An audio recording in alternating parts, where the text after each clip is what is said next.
When I found my daughter living as a maid in the $5.5 million house, I bought her. She didn't even recognize me as her father. I calmly called my lawyer and said it is time for justice. Before I continue this story, let me know where you are watching from in the comments below. Hit like and subscribe if you have ever had to stand up to a family member who underestimated your worth and tried to destroy everything you built. 13 years managing logistics for off-grid drilling platforms in the North Sea had frozen the California sun right out of my bones.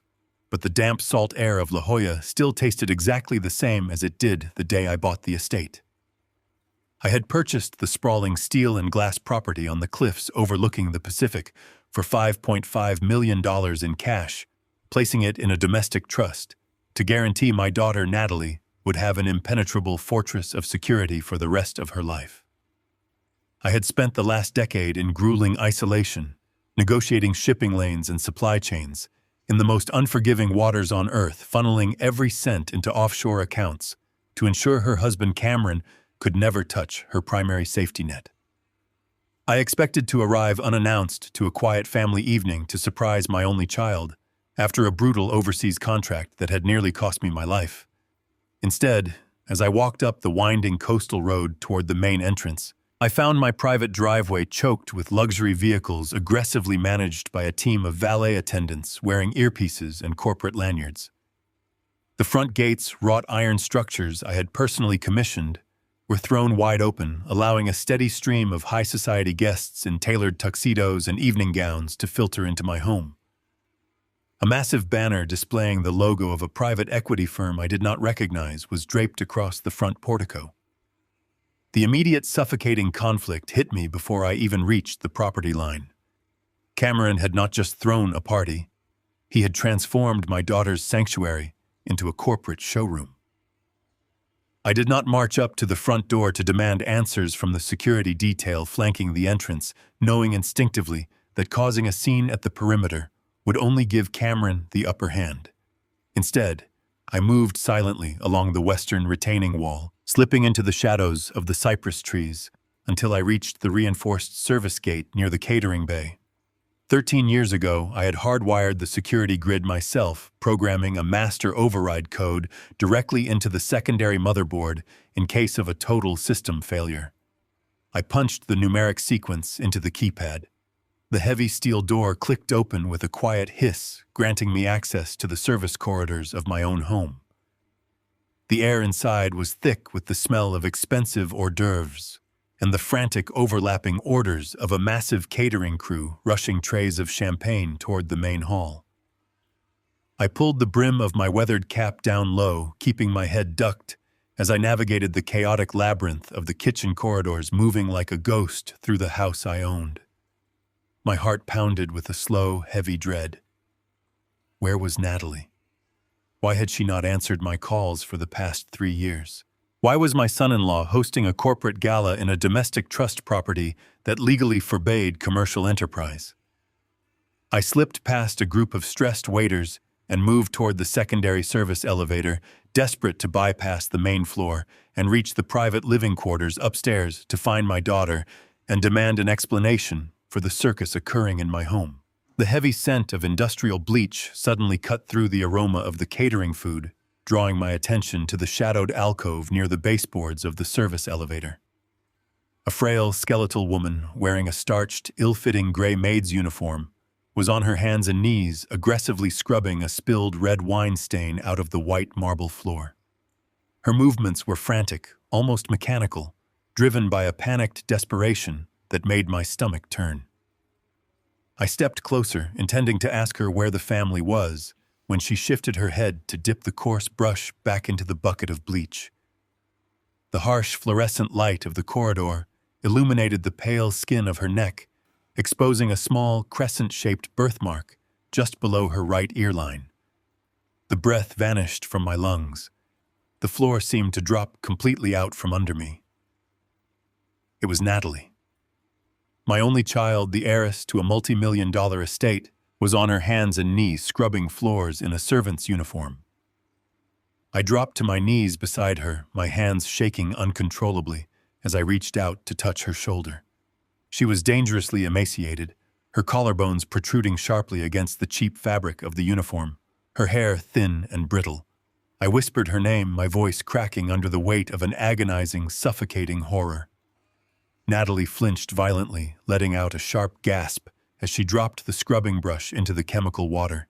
She scrambled backward against the wall, pulling her knees to her chest, like a beaten animal expecting a blow.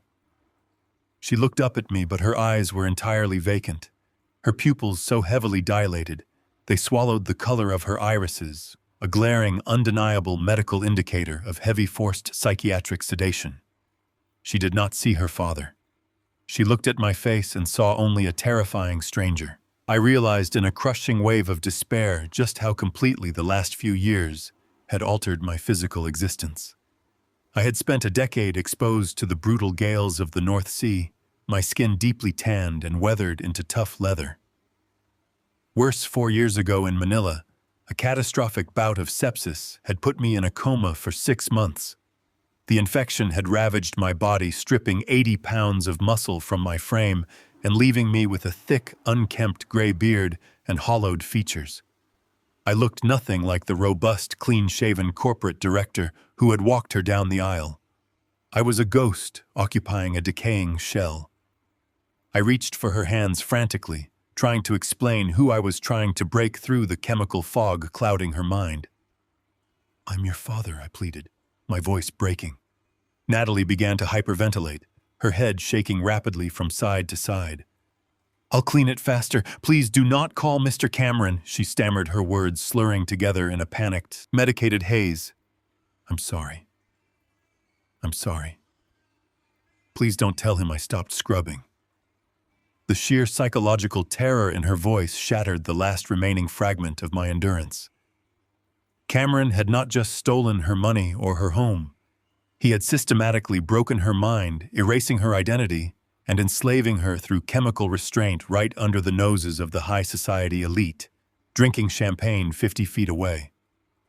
My sorrow instantly mutated into a cold, lethal rage. I slowly stood up, the joints in my knees popping, leaving my shattered daughter cowering on the floor. I turned toward the corridor leading to the main hall, ready to tear the doors off their hinges and beat my son-in-law to death with my bare hands. Before I could take a single step toward the main hall, the heavy oak doors of the service corridor swung open, and Cameron stepped into the harsh fluorescent light. He was wearing a bespoke midnight blue tuxedo, looking perfectly groomed, wealthy, and arrogant. Clinging to his arm was a young, striking woman I had never seen before, and resting against her collarbone was the unmistakable, brilliant cut sapphire necklace I had purchased for my late wife in Geneva 20 years ago. Cameron stopped dead in his tracks when he saw me standing over the trembling Maid. He did not look at Natalie. His eyes locked onto my weathered, bearded face. I expected shock. I expected him to pale at the sight of a man he thought was thousands of miles away. Instead, his lips slowly curled into a cold, calculated, deeply mocking sneer. He recognized me instantly despite the weight loss and the beard, and he was not afraid. He was amused. The absolute hubris of his expression severed the last thread of my restraint. I lunged forward, curling my calloused, work-hardened fist, fully intending to shatter his jaw and retrieve my wife's necklace from his mistress's throat. I never made it. Cameron didn't even flinch. He simply raised 2 fingers in the air. Instantly, 3 massive men in black tactical suits stepped out from the shadows of the catering prep room, tackling me to the marble floor with bone-crushing force. They pinned my arms behind my back, driving a knee into my spine with professional, ruthless efficiency. I struggled violently, roaring at Cameron, demanding to know what he had done to my daughter. Cameron casually adjusted his cufflinks, stepped over my restrained body, and reached into the breast pocket of his tuxedo. He did not pull out a weapon. He pulled out a folded, notarized legal document, embossed with a gold state seal, deliberately unfolding it so I could read the heavy black text at the top. It was a court-ordered death certificate.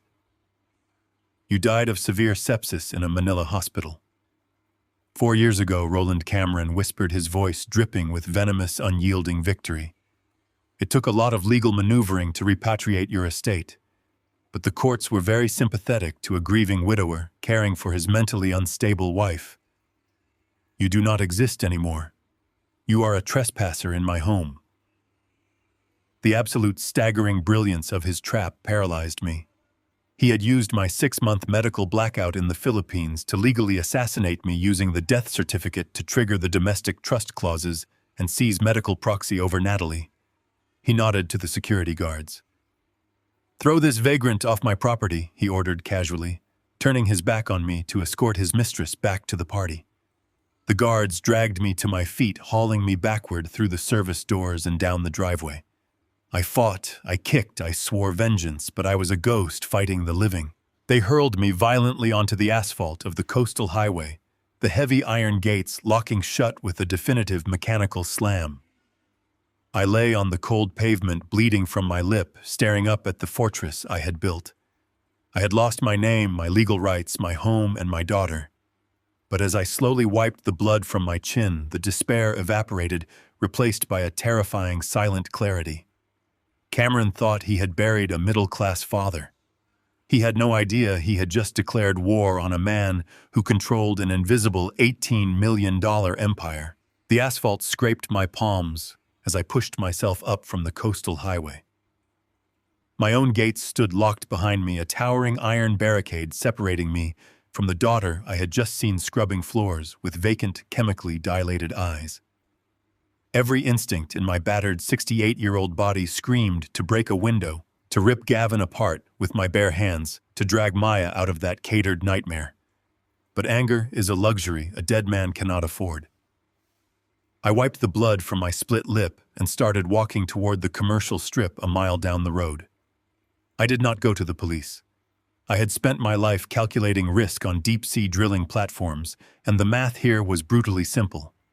If a disheveled, bearded man walked into a precinct raving that a wealthy private equity executive had stolen his mansion and his daughter, they would not send a squad car. They would send an ambulance. They would run my fingerprints, see a notarized death certificate from a Manila hospital, and immediately place me on a 72-hour psychiatric hold as a delusional vagrant. Gavin knew this. He had weaponized the legal system to construct a perfect, impenetrable cage. If I wanted to tear it down, I needed a scalpel, not a hammer. I reached a 24-hour gas station, bought a prepaid cellular phone with a damp $20 bill from my pocket, and sat on the curb under the flickering canopy lights. I dialed a number I had memorized over a decade ago. It rang 4 times before a gravelly, exhausted voice answered. I did not offer a greeting. I simply said 3 words: the offshore contingency.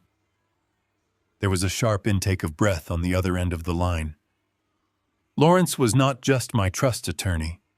20 years ago, when a vicious corporate lawsuit nearly cost him his legal license and his freedom, I was the only executive who stood by him quietly, funding his defense and preserving his career. I bought his loyalty with absolute trust, and I knew he would never betray me. He recognized my voice instantly, despite the 4 years of forced silence. He did not ask how I was alive. He asked where I was. I told him to pull the domestic trust files for the Fairfield property and meet me at the Interstate Diner in 30 minutes. The diner was a sterile box of buzzing neon lights and stale coffee, entirely deserted at 3 in the morning, save for a single waitress dozing behind the counter. I sat in a corner booth facing the door, nursing a black coffee. When Lawrence walked in, clutching a thick leather briefcase, he froze. He stared at the gaunt, weathered man sitting in the booth. The last time he saw me, I was a robust corporate director in a tailored suit. Now, after surviving severe sepsis and a decade of brutal manual labor in the United Arab Emirates, I looked like a ghost dragged from the ocean floor. "Calvin," he whispered, sliding into the booth across from me. His hands trembled slightly as he placed the briefcase on the sticky laminate table. He looked at my bruised jaw and my calloused hands, but he asked no questions about my health. He saw the cold fury radiating from my eyes and understood that we were not here for a tearful reunion. We were here to execute a war. He unlatched the briefcase and pushed a thick stack of manila folders across the table. The shift from physical survival to legal warfare happened the second I opened the first file. Staring back at me was my own death certificate. It was a flawless forgery, complete with the official seal of the Philippine Medical Board and the signature of a corrupt attending physician. Gavin had timed his strike perfectly. 5 years ago, when the infection ravaged my body and put me in a coma, the communications blackout gave him the exact window he needed. He had filed the paperwork in probate court, declared me legally deceased in absentia, and triggered the emergency succession clauses of my domestic estate. I flipped to the next document. It was a medical proxy. My stomach turned to lead as I read the clinical, sterile language. Gavin had used my supposed death to claim that Maya had suffered a catastrophic grief-induced psychological break. He had systematically stripped my daughter of her autonomy, gaining absolute legal control over her medical care, her finances, and her physical residence. I stared at the signature at the bottom of the proxy, visualizing Gavin standing in my kitchen, in his bespoke tuxedo, laughing, while my daughter scrubbed the marble floor in a maid uniform. I closed the folder. I did not raise my voice, but the words I spoke to Lawrence carried the weight of an execution order. I told him the courts would take a year to reverse a death certificate, and my daughter did not have a year to survive his chemical prison. I stated that we were not going to use a judge to stop him. We were going to use the banks. I instructed Lawrence to open the encrypted offshore ledgers immediately, declaring that tonight we would buy his debt, and tomorrow we would take his oxygen. Lincoln slid a thick stack of manila folders across the sticky laminate table of the diner. He did not offer a comforting smile or waste time on pleasantries. He operated with the cold and surgical precision that had made him the most feared trust attorney in the state. He opened the top folder and turned it toward me. The document, staring back at me, bore the heavy gold seal of the Philippine Medical Board. It was a certificate of death. My death. I stared at the date stamped in bold black ink next to my name. 4 years ago. The exact timeline clicked into place with the precision of a locking vault. 4 years ago, I was lying in an intensive care unit in Manila, with my body completely ravaged by a catastrophic case of sepsis contracted on a deep-sea drilling rig. For 6 agonizing months, I was trapped in a medically induced coma while breathing through a ventilator and entirely severed from the outside world. I had assumed the total communication blackout during my recovery was simply a tragic consequence of my extreme isolation. I was completely wrong. Cameron had not just endured my silence, but had weaponized it. Lincoln tapped the edge of the forged certificate with his pen, and his face became a mask of professional disgust. He explained that within 3 weeks of my radio silence, Cameron had booked a first-class flight to Manila. He did not go to search the coastal hospitals or alert the international embassy. He went directly to the local municipal courts with a briefcase full of corporate cash. He exploited the chaotic and overworked bureaucratic channels of a foreign nation by strategically paying off corrupt regional magistrates to legally declare me deceased in absentia. Cameron swore under oath that I had been swept overboard during a violent offshore storm. With no physical body to recover and a substantial bribe smoothly exchanging hands, the paperwork was stamped and sealed and rendered permanently binding. Cameron boarded his return flight to California, not as a grieving family member, but as the uncontested executor of a dead man empire. I felt a raw and suffocating rage rising in my chest that threatened to choke the air from my lungs. I demanded to know how a single piece of forged foreign paper granted him the authority to seize a property held within a fiercely protected domestic trust. I had paid Lincoln an absolute fortune 13 years ago to build a legal fortress around that estate, with clauses specifically designed to prevent a spouse from ever liquidating the asset. I slammed my fist against the table and asked how Cameron had breached the walls. Lincoln did not flinch at my anger. He simply reached into his leather briefcase to pull a second document from the shadows and laid it flat over my fraudulent death certificate. This paper did not bear a foreign seal. It bore the heavy and undeniable crest of the California Superior Court. It was an absolute and irrevocable medical proxy. I read the name listed as the primary ward. Natalie Pierce. My hands began to shake and vibrated violently against the edge of the table as the reality of her situation clawed at my mind. Lincoln dropped his voice to a low and grim whisper. He explained that Cameron had not breached the trust through obscure financial loopholes or complex corporate litigation. He had used the darkest and most twisted backdoor available in the judicial system. The trust was strictly designed to automatically transfer sole and untouchable ownership of the $5 million estate directly to Natalie in the event of my verified death. Cameron knew he could never legally touch the deed or mortgage the property as long as my daughter possessed her full mental faculties. Therefore, he simply convinced the state that her mind had been completely destroyed. I leaned forward while my eyes desperately scanned the dense legal text of the proxy agreement. Under the section detailing the justification for stripping my only child of her fundamental civil liberties, Cameron had submitted a sworn psychiatric evaluation. The diagnosis was typed in cold and clinical letters, indicating severe grief-induced psychosis.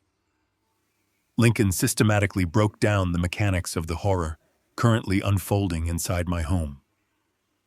When Cameron returned from Manila, he delivered the fabricated news of my tragic and sudden death to Natalie. The profound shock and devastation of losing her father completely shattered her. She fell into a deep and entirely natural mourning period. Cameron did not comfort his grieving wife. He systematically isolated her from her friends and the outside world.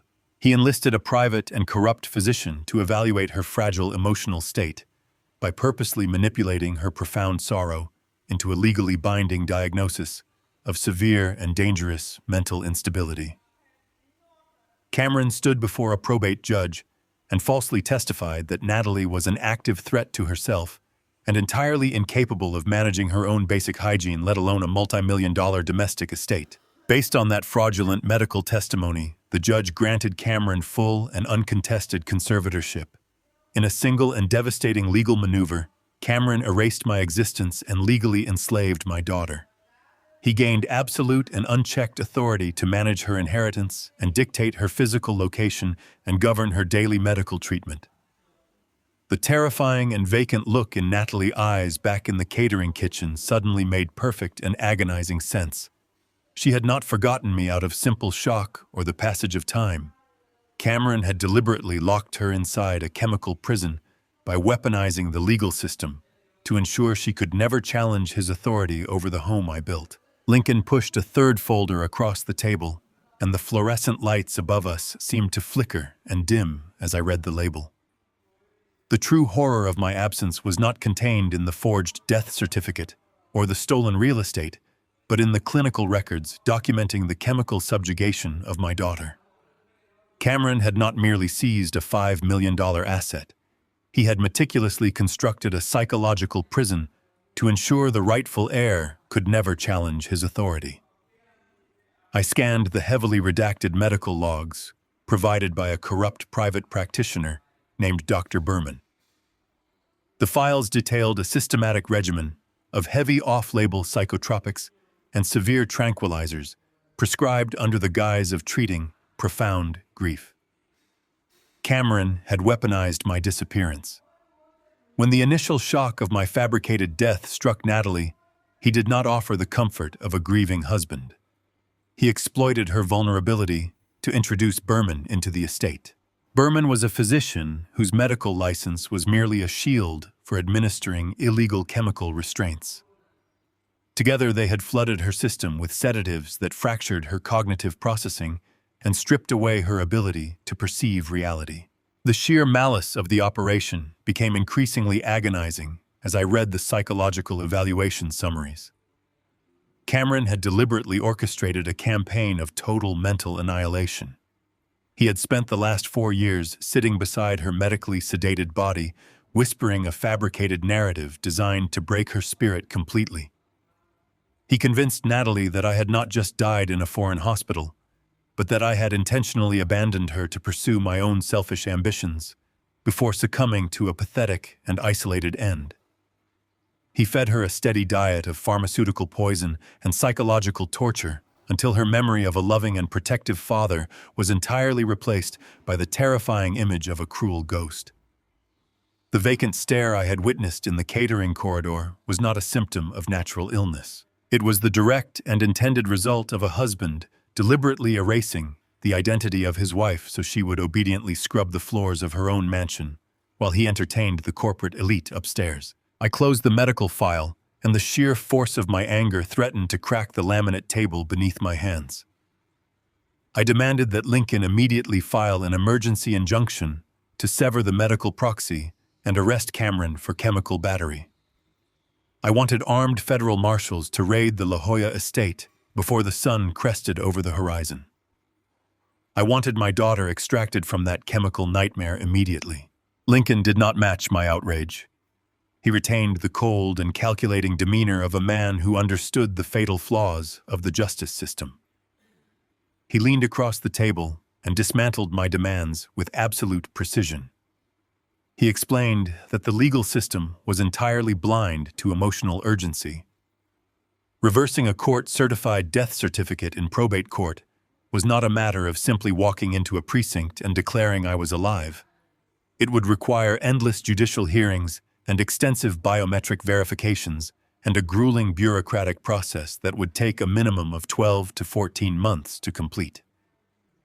For a full year, I would remain a legal ghost with absolutely no standing to challenge a court-mandated medical proxy. The chained consequence of this legal reality struck me like a physical blow. Lincoln outlined the exact countermeasure Cameron would execute the instant he detected a legal resurrection. Cameron was a predator who operated on self-preservation. If my trust attorney filed a motion in probate court, Cameron would receive an immediate judicial notification. He would instantly realize his impenetrable trap had been breached. He would not stay and fight a losing legal battle against a living patriarch. He would exploit his uncontested authority to rapidly liquidate the La Jolla estate through an aggressive under-the-table cash sale. He would funnel the millions into untraceable offshore accounts and flee to a non-extradition jurisdiction before the courts even processed my fingerprints. The collateral damage of that flight response was the most terrifying aspect of all. Lincoln stared directly into my eyes and delivered the final devastating blow. To facilitate his escape and eliminate the only remaining witness to his abuse, Cameron would use his medical proxy to permanently institutionalize Natalie. He would abandon her in a severely underfunded state-run psychiatric ward, where she would remain locked away and heavily medicated for the rest of her natural life. She would become a forgotten ward of the state, and I would be left completely powerless to retrieve her until the glacial probate courts formally acknowledged my existence. I sat back in the vinyl booth and let the grim reality of the situation wash over me. The justice system was not a weapon I could wield. It was a sluggish and compromised machine that would inevitably trigger the total destruction of my daughter. I looked down at my rough and calloused hands, remembering the complex logistical puzzles I had solved on the freezing drilling platforms of the North Sea. When the primary control systems failed, you did not waste time submitting repair requests. You bypassed the corrupted mainframe entirely and severed the fuel supply to the compromised sector. I looked back at Lincoln, and the fury in my chest crystallized into an icy and absolute resolve. I told him that we were abandoning the courts completely. The law was far too slow and far too loud to execute the precise excision required to save Natalie. We needed a mechanism that moved with silent and devastating speed. We needed a system where morality was irrelevant and only leverage mattered. I instructed my attorney to close the domestic files and open the encrypted offshore banking ledgers. I declared that we were no longer fighting a legal battle for custody. We were initiating a ruthless and invisible financial war. We were going to use the banks to buy the very debt Cameron used to finance his theft, and we were going to build a financial guillotine that he would willingly place his own neck inside. I slid my calloused hands across the laminate table of the diner and instructed Lincoln to bypass our domestic portfolios completely. Cameron believed he had seized the entirety of my life work because he only looked where greedy men always look. He looked at the visible accounts, the local banks, and the easily accessible domestic trusts. He had absolutely no idea how a man truly survives 13 years managing off-grid logistics in the North Sea. I had not spent a decade freezing in absolute isolation just to pad a standard checking account. Every hazard pay settlement, every extreme weather bonus, and every lucrative maritime contract I ever signed had been systematically routed through a labyrinth of international banking networks. I had built those financial barricades specifically to ensure that if anything ever happened to me, Natalie would have an impenetrable safety net that no opportunistic husband could ever trace. I ordered Lincoln to unlock the primary holding accounts in the Cayman Islands and Switzerland. I watched my attorney open his encrypted laptop and type in the complex authorization sequences I provided. Within seconds, the screen illuminated a staggering reality. An $18 million war chest sat entirely untouched and completely invisible to the American probate courts. Cameron had legally assassinated a middle-class father, remaining blissfully ignorant that he had just provoked a man possessing the liquid capital of a minor corporation.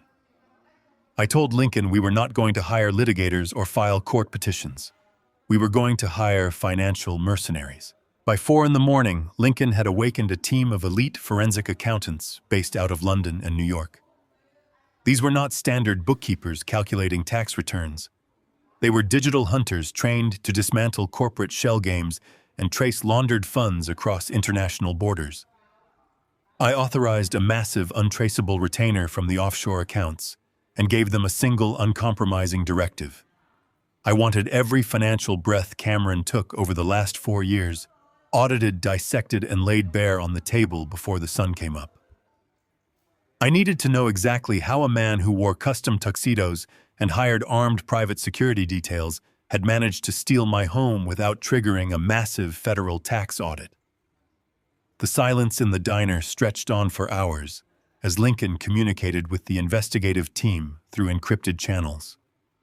The coffee in my mug went ice cold while we waited for the financial autopsy to conclude. I sat rigid in the vinyl booth, my mind replaying the image of my daughter scrubbing that marble floor using the searing memory to fuel my absolute patience. When Lincoln finally looked up from his glowing screen, his face was devoid of its usual professional stoicism. He turned the laptop toward me, revealing a sprawling, convoluted map of corporate liability companies and blind trusts. Cameron was not the wealthy private equity titan he projected to the high society elite. He was a complete and utter fraud, operating on the absolute brink of total annihilation. The forensic audit revealed a timeline of staggering, desperate hubris. Cameron had not stolen the La Jolla estate simply out of greed or a desire to upgrade his extravagant lifestyle. He stole it out of absolute suffocating panic. 3 years ago, his primary venture capital firm had completely collapsed after a disastrous and highly illegal investment in a fraudulent tech startup. Facing total financial ruin and potential criminal liability from his furious corporate investors, Cameron needed an immediate and massive injection of liquid cash to cover his tracks and avoid a federal indictment. Because he had successfully declared me deceased and secured a fraudulent medical proxy over my daughter, he gained the temporary legal authority to act as the sole executor of her assets. He used that stolen authority to approach a highly aggressive, predatory commercial lending institution. He leveraged the $5.5 million property to the absolute limit, extracting every single cent of equity from the estate to quietly pay off his angry investors and fund a new, equally doomed commercial real estate venture. He had literally mortgaged my daughter's sanctuary to keep himself out of a federal penitentiary. I stared at the red numbers bleeding across the screen, realizing the catastrophic danger Natalie was truly in. Cameron was sitting on a mountain of high-interest commercial debt that was rapidly coming due, and his only collateral was the house he had stolen from a ghost. If his new venture failed, the lenders would instantly seize the estate, leaving Natalie entirely homeless and completely at the mercy of state-run psychiatric wards. The legal system could not possibly move fast enough to protect her from a bank foreclosure. I looked at Lincoln, and stated that we now possessed the exact blueprint of Cameron destruction. He had built his entire survival on borrowed money, and I had $18 million in cash ready to buy the very debt that was keeping him alive. Cameron had not merely borrowed money to cover his catastrophic losses. He had surrendered his survival to a syndicate of corporate scavengers known as Vanguard Horizon. Lincoln pulled their operational history onto the laptop screen and rotated the device so I could read the financial blood trails. They were a ruthless, mid-tier private equity firm operating out of Chicago, specializing entirely in predatory mezzanine loans. They preyed specifically on desperate and cornered executives, offering massive capital injections with microscopic and lethal default triggers. Cameron had been drowning when his fraudulent tech venture imploded. Vanguard Horizon had thrown him an anvil disguised as a life raft. He had signed over the deed to my La Jolla estate as absolute collateral, locking himself into a repayment structure designed to trigger a total asset seizure the second he missed a single quarterly payment. I stared at the digital signatures on the loan origination documents, feeling a cold and calculated disgust. Cameron was a soft and arrogant man who had spent his entire life inheriting wealth and marrying into stability. He had absolutely no concept of the brutal corporate warfare he had just invited into my daughter's sanctuary. He assumed he could outsmart men who made their fortunes liquidating the arrogant and the foolish. I knew exactly how firms like Vanguard Horizon operated because I had spent a decade outmaneuvering their maritime counterparts in the international shipping lanes. They possessed no loyalty to their clients and held no moral compass regarding collateral damage. They worshipped only immediate liquidity. I instructed Lincoln to weaponize their greed against them. We could not approach Vanguard Horizon using my name or any entity remotely connected to my previous life in California. If Cameron caught wind that his deceased father-in-law was probing his financial liabilities, he would instantly panic and liquidate the house before I could lock the doors. We needed a ghost entity capable of executing a massive transaction without leaving a single identifiable fingerprint. Lincoln initiated an encrypted video conference with a boutique corporate structuring firm in Geneva. Within 60 tense minutes of rapid digital negotiations, we had established a blind proxy corporation registered in the Cayman Islands under a completely fabricated board of directors. We named it Apex Holdings.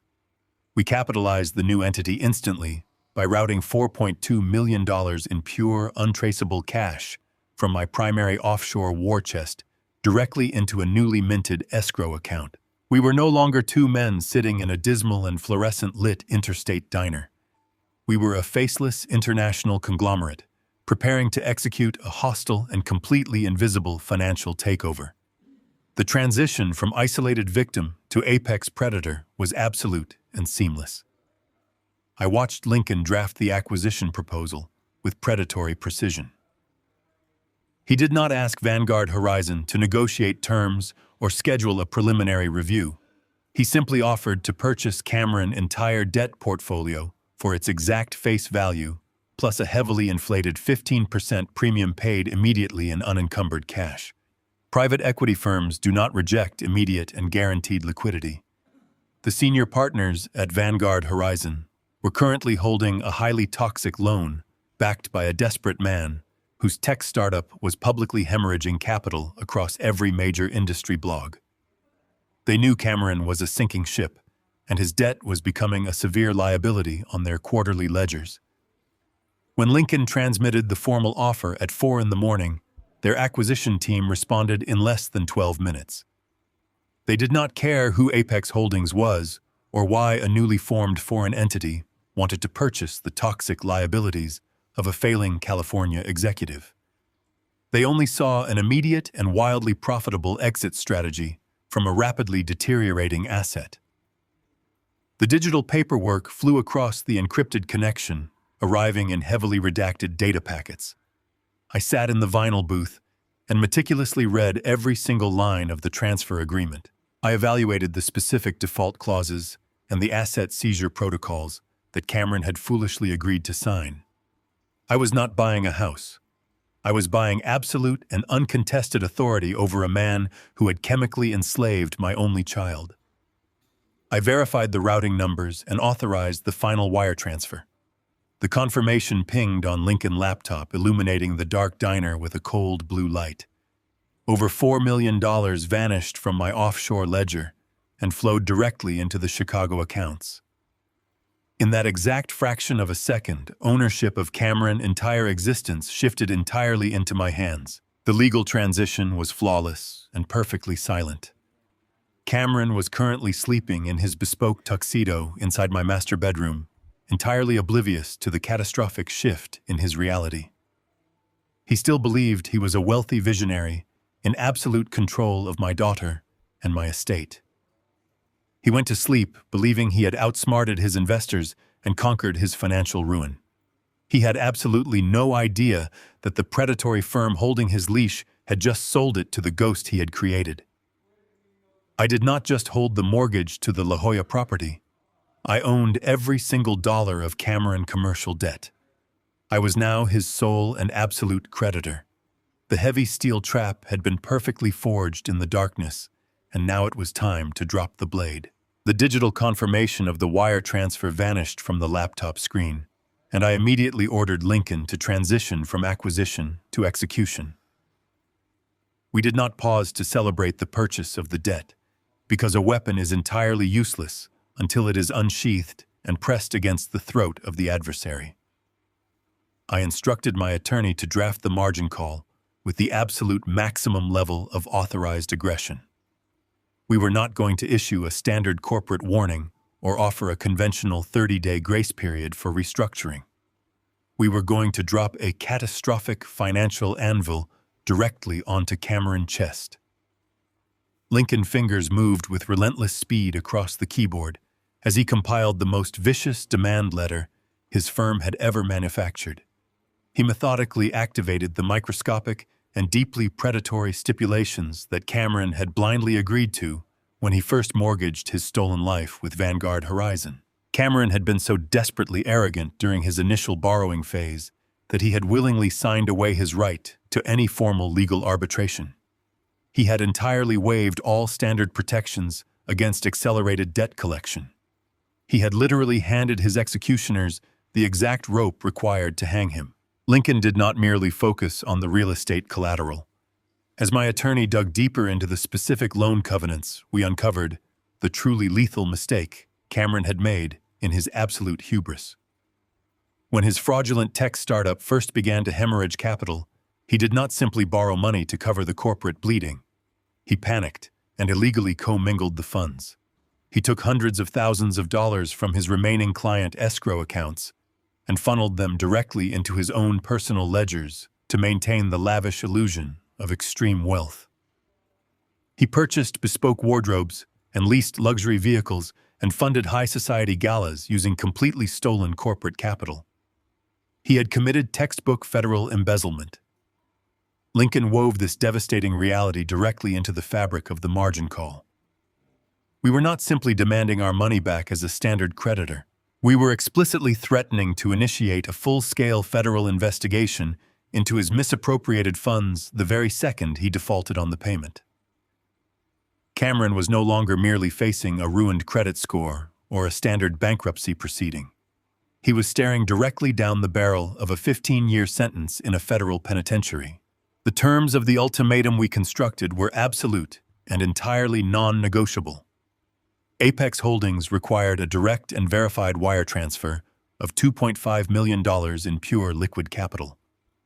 The deadline was set for exactly 48 hours from the moment of digital transmission.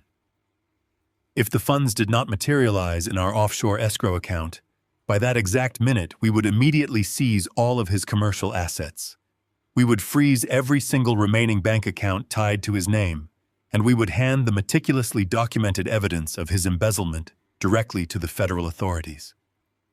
He would lose his freedom and his reputation and his stolen empire in a single devastating sweep. I read the final draft of the document on the glowing screen under the flickering diner lights. It was a flawless and completely lethal instrument of ruin. I gave Lincoln the quiet authorization to transmit the execution order. It was shortly after 5 a.m. when the encrypted email breached the secure servers of the La Jolla estate. I sat in the silent diner and visualized the exact moment the notification illuminated the darkness of the master bedroom. Cameron would be waking up in my bed beside his mistress, completely unaware that the fragile foundation of his stolen life had just been pulverized into dust. He would reach for his phone out of pure corporate habit to check his morning financial briefings. He would open the high-priority message from an unknown foreign conglomerate, and his blood would instantly turn to ice. He would read the cold and clinical words demanding $2.5 million, and the walls of his carefully constructed reality would violently collapse inward. He possessed absolutely no liquid capital to his name. His startup was completely dead, and his personal accounts were entirely drained by his extravagant lifestyle. The horrific truth would hit him with the force of a freight train. His only remaining asset of any substantial value was the very fortress he had stolen from me. To meet the impossible 48-hour deadline and avoid a federal prison cell, he would be forced into a corner of absolute and suffocating desperation. He could not go to traditional banks for a bridge loan because the margin call carried a simultaneous global credit freeze. He could not reach out to his wealthy peers because doing so would expose his total insolvency and trigger the embezzlement investigation prematurely. He was completely isolated and drowning in a sea of toxic debt, with a ticking clock echoing in his ears. The only way he could possibly generate $2.5 million in 48 hours was to find a buyer willing to purchase the property immediately in cash, without asking a single question. He had to liquidate the ground beneath his feet to save his own skin. The margin call left him with only one conceivable path to survival. He had to instantly and quietly sell the $5.5 million La Jolla estate.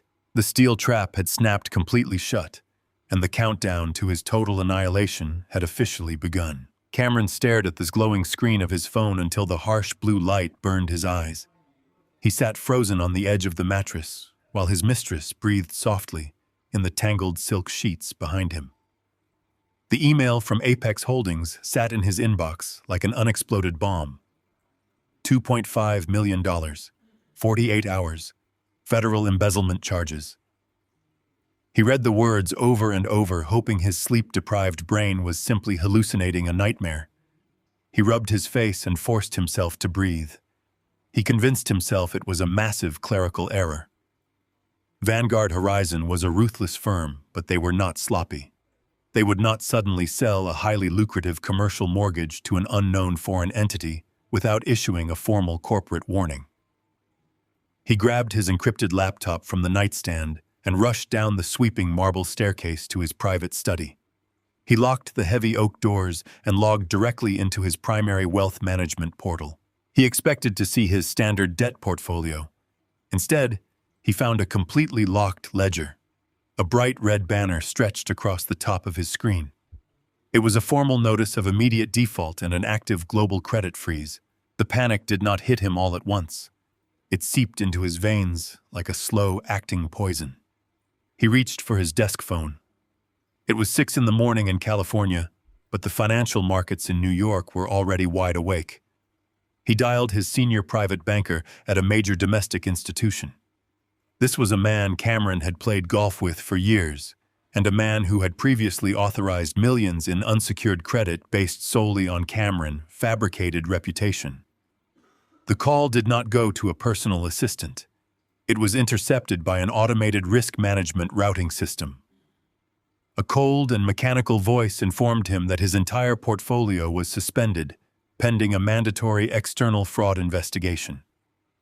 Cameron slammed the receiver down and dialed his secondary commercial lender. He was greeted by a junior compliance officer who sounded incredibly nervous. The officer stammered through a rehearsed legal script, stating that the bank could no longer authorize any capital transfers or process any bridge loans for his accounts. Cameron demanded to speak to a senior partner. The junior officer quietly informed him that all senior partners were strictly forbidden from engaging in any communication with him. Cameron threw the phone across the room and watched it shatter against the mahogany baseboards. He was breathing heavily now, and a cold sweat broke out across his neck and shoulders. He did not understand how this was happening so incredibly fast. He opened a new browser tab and accessed his offshore emergency accounts. These were the hidden funds he used to manage his daily luxury expenses. The balance read absolute zero. Apex Holdings had not merely purchased his debt from Vanguard Horizon. They had executed a perfectly choreographed financial massacre. When Lincoln filed the margin call, he also triggered the deeply buried penalty clauses Cameron had so arrogantly signed 3 years ago. By presenting irrefutable proof of the embezzled tech funds, Apex Holdings legally bypassed all standard banking protections. They issued a preemptive notice of fraudulent collateral to every major credit bureau and financial institution in the hemisphere. They branded Cameron as an active flight risk and a federal criminal. Within the span of a single hour, the anonymous proxy corporation had completely blacklisted his name across the entire global banking network. Cameron was entirely cut off from the outside world. He paced the length of his study while his mind raced through a rapidly shrinking list of survival tactics. He could not liquidate his stock options because his brokerage accounts were frozen. He could not sell his luxury cars because they were leased through the very holding company Apex had just flagged for severe fraud. He pulled a burner phone from his desk drawer and dialed his absolute last resort. It was a shadow lender operating out of Miami, who specialized in highly illegal high-interest bridge loans for desperate executives. The phone rang twice before a gruff voice answered. Cameron did not waste time with pleasantries. He begged for a $2.5 million cash injection and promised a massive immediate return. The man on the other end of the line simply laughed. The shadow lender told Cameron that the financial underworld was already buzzing with the news of his catastrophic collapse. The lender explained that Apex Holdings had aggressively flooded the private equity networks with the exact details of his embezzlement. Cameron was officially radioactive. No one was going to lend a single dollar to a man who was 48 hours away from a federal indictment. The lender hung up, leaving Cameron listening to a dead dial tone. The financial asphyxiation was absolute and complete. Cameron collapsed into his leather desk chair and buried his face in his trembling hands. The crushing weight of reality finally shattered his arrogant delusions. He was completely broke. He had no friends and no allies and absolutely no access to capital. He looked around the opulent study filled with expensive artwork and custom furniture. None of it actually belonged to him. It was all a fragile illusion built on stolen money and lethal lies. The invisible vice was tightening around his throat, and he had exactly 46 hours left before Apex Holdings handed his forged corporate ledgers to the federal authorities. He would be dragged out of La Jolla in handcuffs and humiliated across every financial news network in the country. He would lose his freedom and his status and his entirely fabricated identity. He looked out the massive bay windows at the sprawling manicured lawns of the $5 million estate. It was the only tangible asset he had left. It was the only piece of collateral entirely under his absolute legal control through the fraudulent medical proxy. He realized with a sickening clarity that he had only one single move left to make. He had to instantly sell the estate to the first buyer who offered him cash. Cameron realized the walls were closing in, and his immediate response was not surrender, but extreme violence against the only victim he still controlled. He knew he had to list the estate for an emergency cash sale before the 48-hour deadline expired. A prospective buyer walking through the opulent halls could never be allowed to see the rightful heir wandering the corridors in a drugged haze. She was a massive liability who could destroy his only escape route if she suddenly regained a fraction of her lucidity. He went directly to the private medical cabinet and completely abandoned the carefully measured doses prescribed by his corrupt physician. He filled a syringe with a massive and dangerous cocktail of heavy tranquilizers and synthetic sedatives. He did not care about the catastrophic toll the chemicals would take on her fragile nervous system. He only cared about total subjugation. He injected the lethal mixture directly into her bloodstream and watched as her eyes rolled back and her body went completely limp. He dragged her unconscious form down the narrow wooden stairs into the pitch-black basement of the mansion. He threw her onto a damp mattress in the windowless storage room and locked the heavy steel door from the outside. His plan for my daughter was entirely merciless and rooted in pure self-preservation. Once the quick cash sale of the estate was finalized, he intended to use a portion of the proceeds to completely erase her from the earth. He had already contacted a remote and highly unregulated psychiatric facility located deep in the Nevada desert. It was a miserable black site designed for wealthy families who needed to make their problematic relatives disappear permanently without asking any questions. He planned to load her sedated body into the back of a private medical transport the exact second the wire transfer cleared his account. She would wake up hundreds of miles away in a locked, padded room with absolutely no legal rights and no way to contact the outside world. She would be permanently institutionalized under a false name while he took his millions and vanished across the international border with his mistress. He was willing to bury my only child alive in a chemical grave just to save himself from a federal prison cell. He believed his actions in the basement were completely unwitnessed, but he fundamentally misunderstood the history of the fortress he had stolen. I had not simply purchased the La Jolla property 13 years ago. I had completely rebuilt it from the bedrock up. When I laid the foundation, I integrated a highly advanced and entirely self-sustaining security grid directly into the architecture. It was a closed-loop surveillance network operating on a localized physical server that bypassed standard wireless internet protocols completely. Cameron had easily taken control of the commercial alarm system installed by the local security company, but he had absolutely no idea that a dormant network of microscopic lenses was embedded in the smoke detectors and ventilation shafts. From my isolated booth in the diner, I instructed Lincoln to bypass the encrypted firewalls I had programmed a decade ago. The laptop screen flickered and then erupted with a mosaic of crystal-clear infrared feeds broadcasting directly from the interior of my home. The visual feed confirmed the absolute panic seizing the estate. I watched the high-definition broadcast from the master bedroom and felt a cold disgust radiate through my chest. The woman occupying my home was named Valerie. She was a vain and shallow parasite who had eagerly attached herself to Cameron under the illusion of permanent luxury. Now that the illusion was collapsing, she was operating with the frantic energy of a cornered animal. She was aggressively tearing through the expansive walk-in closets and violently sweeping designer clothing and expensive jewelry into a collection of massive leather suitcases. She did not stop to fold the garments or organize the valuables. She was indiscriminately throwing thousands of dollars of stolen merchandise into the bags while constantly checking her phone with trembling hands. Cameron paced the floor beside her, screaming orders and frantically dialing numbers on his burner phone. They were not packing for a brief vacation or a weekend getaway. They were preparing for an immediate and permanent evacuation. I watched the infrared feed from the basement where my daughter lay motionless on the cold concrete floor. Her chest barely moved as the massive dose of synthetic tranquilizers suppressed her respiratory system.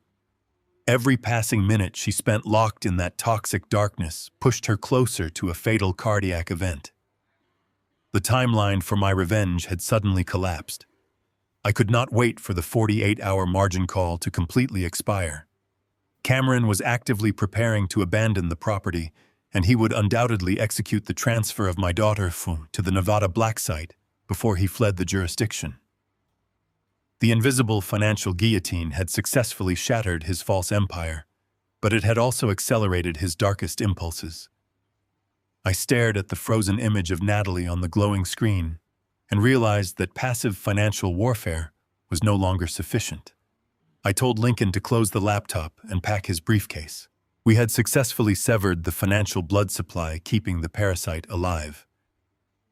Now it was time to drive to La Jolla and physically remove the infection from my home. I watched the infrared surveillance feed as Cameron realized the absolute finality of his situation.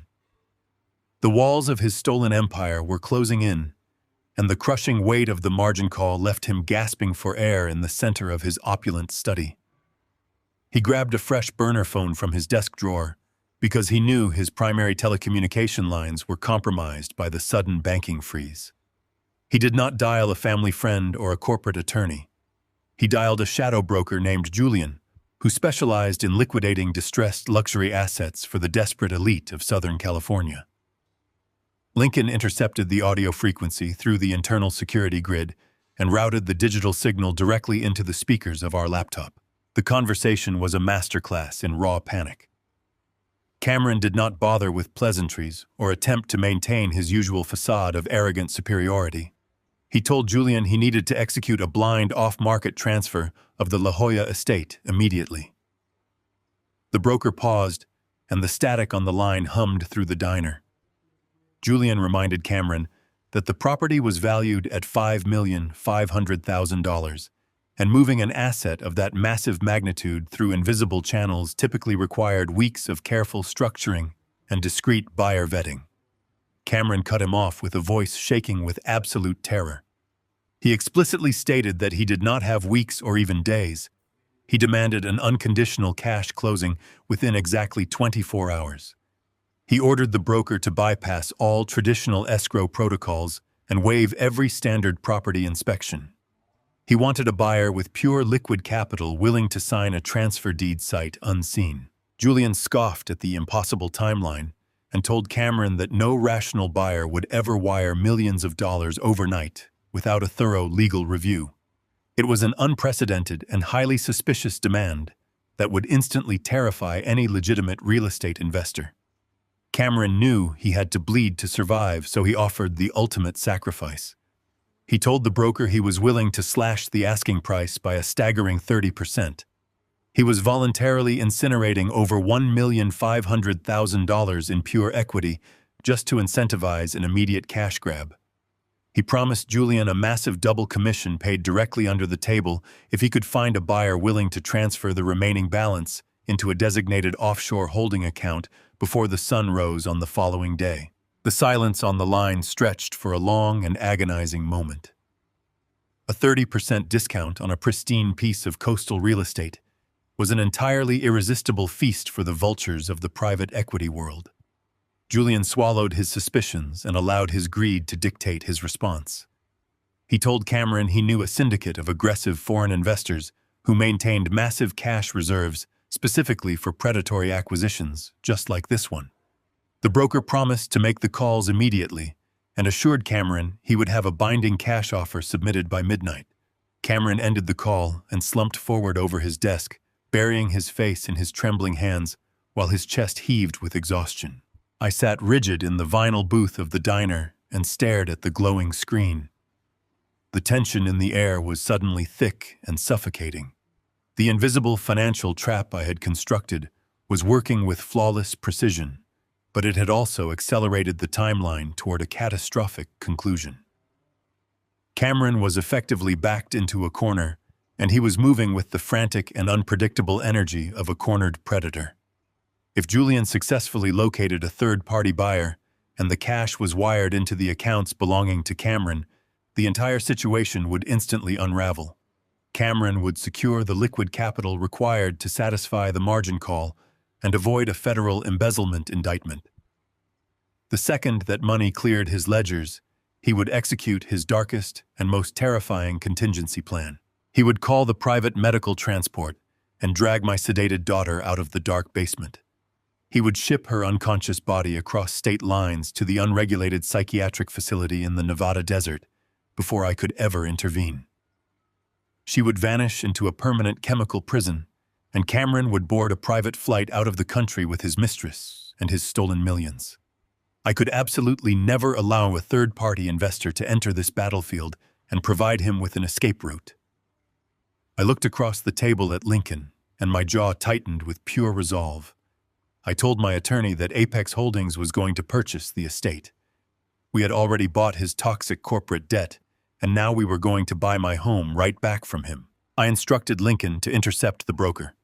We would deploy another anonymous proxy corporation to approach Julian before he could contact his foreign syndicates. We would offer to meet the exact asking price Cameron demanded and guarantee a flawless cash transfer within his impossible 24-hour window. We were going to absorb every single moving piece of his desperate liquidation strategy until he was completely surrounded by ghosts.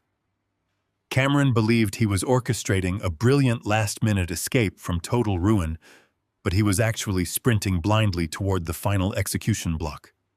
The trap was set, and the jaws were ready to snap completely shut. The morning sun was just beginning to bleach the sky outside the diner windows, casting long gray shadows across the empty parking lot. I watched the condensation slowly drip down the side of my ceramic coffee mug, while Lincoln prepared the final phase of our financial execution. We had already triggered the avalanche that would crush Cameron beneath his own toxic debt. Now we merely needed to position the safety net exactly where he would blindly leap. I told Lincoln to initiate the contact. My attorney did not use his standard corporate channels or dial from a traceable domestic prefix. He utilized a heavily encrypted digital relay that routed his signal through 3 different international servers before it finally reached the mobile device of the shadow broker in California. Julian answered the phone with the abrupt and cautious tone of a man who facilitated illegal transactions for the desperate elite. He did not know he was speaking to a trust attorney sitting in a roadside diner in the middle of nowhere. He believed he was negotiating with the primary acquisitions director of Apex Holdings, an aggressive offshore syndicate known for swallowing distressed properties. Lincoln operated with a terrifying and absolute lack of emotion. He did not introduce himself or offer any preliminary pleasantries. He simply informed Julian that his firm was aware of the La Jolla estate currently bleeding out on the shadow market. He stated that Apex Holdings was prepared to offer $4,500,000 in pure and unencumbered cash. It was exactly $1 million below the true market value of the home. It was a completely insulting and predatory offer in any normal real estate climate. But Lincoln and I both knew that Cameron was currently trapped in an abnormal climate of sheer terror. He owed Vanguard Horizon $2.5 million before the end of the week to prevent federal investigators from discovering his massive corporate embezzlement. Our significantly reduced offer would instantly satisfy that lethal margin call and leave Cameron with enough leftover capital to fund his cowardly escape across the border. It was the perfect psychological bait formulated specifically for a man drowning in his own hubris. Julian scoffed at this massive discount, attempting to salvage some leverage for his client. But Lincoln did not allow the broker a single second to breathe or formulate a counteroffer. My attorney dropped the final and most irresistible condition onto the table. He declared that Apex Holdings would bypass every single traditional escrow protocol and waive all mandatory structural inspections. We required absolutely no bank appraisals and no standard title review periods. We would transfer the entire $4,500,000 directly into the private escrow accounts managed by Julian, the exact moment the digital contracts were verified. But this unprecedented influx of immediate liquid capital came with a brutal and uncompromising deadline. The entire transaction had to be completely closed, and the irrevocable property deed transferred to Apex Holdings within exactly 12 hours. If a single signature was missing or delayed past 6 o'clock that evening, the offshore funds would instantly vanish, and the offer would never be repeated. The sheer velocity of the demand hit the broker with the force of a physical blow. Julian knew that securing $4 million in pure cash within half a day was a logistical miracle that defied all logical banking regulations. He also knew that his personal commission on an uninspected cash deal of this magnitude would be astronomically high. Greed instantly overwhelmed his professional caution. He told Lincoln to hold the line while he contacted his desperate client. I sat in the silent diner and visualized the exact moment the phone rang in the La Jolla mansion. Cameron was likely pacing the floor of his barricaded study, completely suffocated by the reality of his impending federal indictment. He was a cornered animal staring directly into the abyss of his own total destruction. He was a man who had built a kingdom on the bones of my daughter, and now that kingdom was actively collapsing on top of him. When Julian relayed the terms of our aggressive offer, Cameron did not pause to question the identity of the mysterious foreign buyers. He did not experience a single moment of healthy skepticism regarding a faceless corporation willing to wire millions of dollars overnight without ever setting foot inside the property. He was entirely blinded by the suffocating panic of his own survival. The margin call we had issued hours earlier had completely stripped away his ability to apply any rational financial logic. He only saw a miraculous exit strategy falling perfectly into his lap at the absolute last second. The offer was a divine lifeline designed to pull him out of the grave he had dug for himself. He eagerly swallowed the bait, completely unaware that a jagged steel hook was hidden perfectly inside the meat. Through the intercepted audio feed, we listened as Cameron practically screamed at the broker to accept the terms immediately. He demanded that Julian draft the expedited transfer documents and push them through the digital signing portals as quickly as humanly possible. Cameron was so desperately focused on securing his escape funds that he willingly signed away every last protective clause and contingency protocol typically afforded to a seller. He agreed to abandon the property, completely transferring absolute legal ownership of the $5 million estate to Apex Holdings the exact second the wire cleared. He did not care about the house anymore or the history it contained. He only cared about saving his own pathetic skin and fleeing the country before the federal agents arrived at his doorstep. I watched Lincoln fingers fly across his keyboard as he received the massive incoming data packets containing the legally binding transfer contracts. The digital signatures glowed on the screen, representing the final surrender of a man who thought he had permanently erased my existence. Cameron believed he was a brilliant tactician executing a flawless last-minute evasion from his corporate creditors. He believed he had successfully liquidated his stolen kingdom and secured the capital required to disappear with his mistress. He had absolutely no idea that he had just sold my family home directly back to the ghost he had created. He had no idea that the money currently flooding into his accounts came directly from my own hands. The invisible trap had flawlessly executed its primary function. Cameron was now completely severed from the La Jolla property, and he was utterly powerless to stop the retribution that was rapidly approaching his front door. It was exactly 11 at night when the heavy iron gates of the La Jolla estate swung open to admit our black sedan. Cameron had eagerly agreed to the late-night physical walkthrough because a man staring down the barrel of a federal indictment has absolutely no leverage to deny his saviors. Lincoln parked the car on the circular driveway, and I stepped out into the cool coastal air.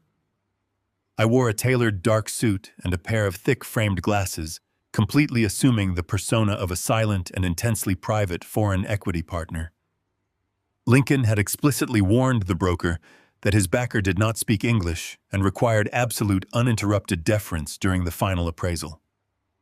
Cameron stood waiting under the glowing portico, looking incredibly haggard, but desperately trying to project the aura of a successful tech visionary, liquidating a redundant asset. He extended his hand to Lincoln, with a forced and sweaty smile, entirely failing to recognize the man standing right beside him. We stepped over the threshold, and the sheer physical shock of standing inside my own stolen home nearly shattered my composure. Cameron had stripped away every trace of the warmth and history my family had built. He immediately began his arrogant presentation, gesturing wildly toward the vaulted ceiling and boasting about the expensive Italian marble he had imported to replace the original reclaimed hardwood. That hardwood had been hand-selected by my late wife during our first year in the estate. I kept my face frozen in a mask of passive indifference, while an ocean of pure, lethal fury boiled in my chest. I watched Cameron confidently strut through the foyer, completely oblivious to the fact that he was actively guiding a ghost through the graveyard he had created. He pointed out the custom lighting fixtures and the automated climate grid, speaking rapidly to Lincoln about the millions of dollars he had supposedly invested in modernizing the outdated architecture. Every single word out of his mouth was a vile and calculated lie, funded entirely by my stolen capital. We moved into the primary living room, and the agonizing reality of his desecration became even more apparent. He proudly led us into the expansive study where he had just spent the last 24 hours drowning in absolute terror. He slapped his hand against a massive glass and steel bar area that dominated the far wall. He arrogantly explained to Lincoln that he had knocked down a load-bearing partition to open up the space for corporate entertaining. That partition was the exact wall where I used to measure my daughter's height every single summer. He had carelessly pulverized a decade of precious memories just to install a vulgar monument to his own vanity. I clenched my jaw so tightly, my teeth ached deliberately, translating my violent impulses into a cold and mechanical focus. I did not break my silence. I simply nodded once, giving Lincoln the silent authorization to push the tour forward. Lincoln mechanically checked items off a digital clipboard, playing his role with ruthless perfection. He asked cold, logistical questions about square footage and structural warranties, deliberately forcing Cameron to sweat through his rehearsed answers. Cameron was eager to finalize the walkthrough and secure his salvation, but his frantic energy betrayed a deeper layer of profound anxiety. As we moved down the main corridor toward the rear of the estate, his pace quickened, and he subtly tried to steer us toward the outdoor patio and the infinity pool. I paused at the top of the narrow wooden staircase that descended into the lower levels of the house.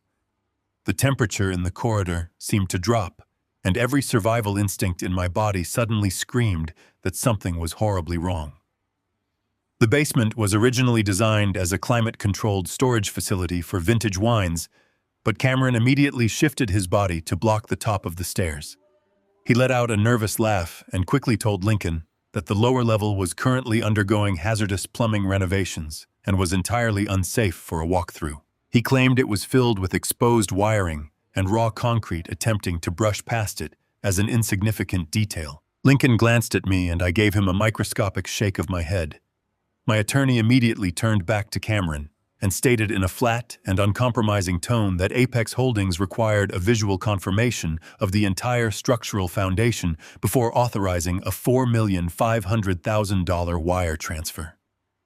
The absolute panic in Cameron's eyes was instantaneous and entirely unfiltered. A bead of sweat dripped down the side of his neck as he stammered through a pathetic excuse about losing the key to the heavy steel door at the bottom of the stairs.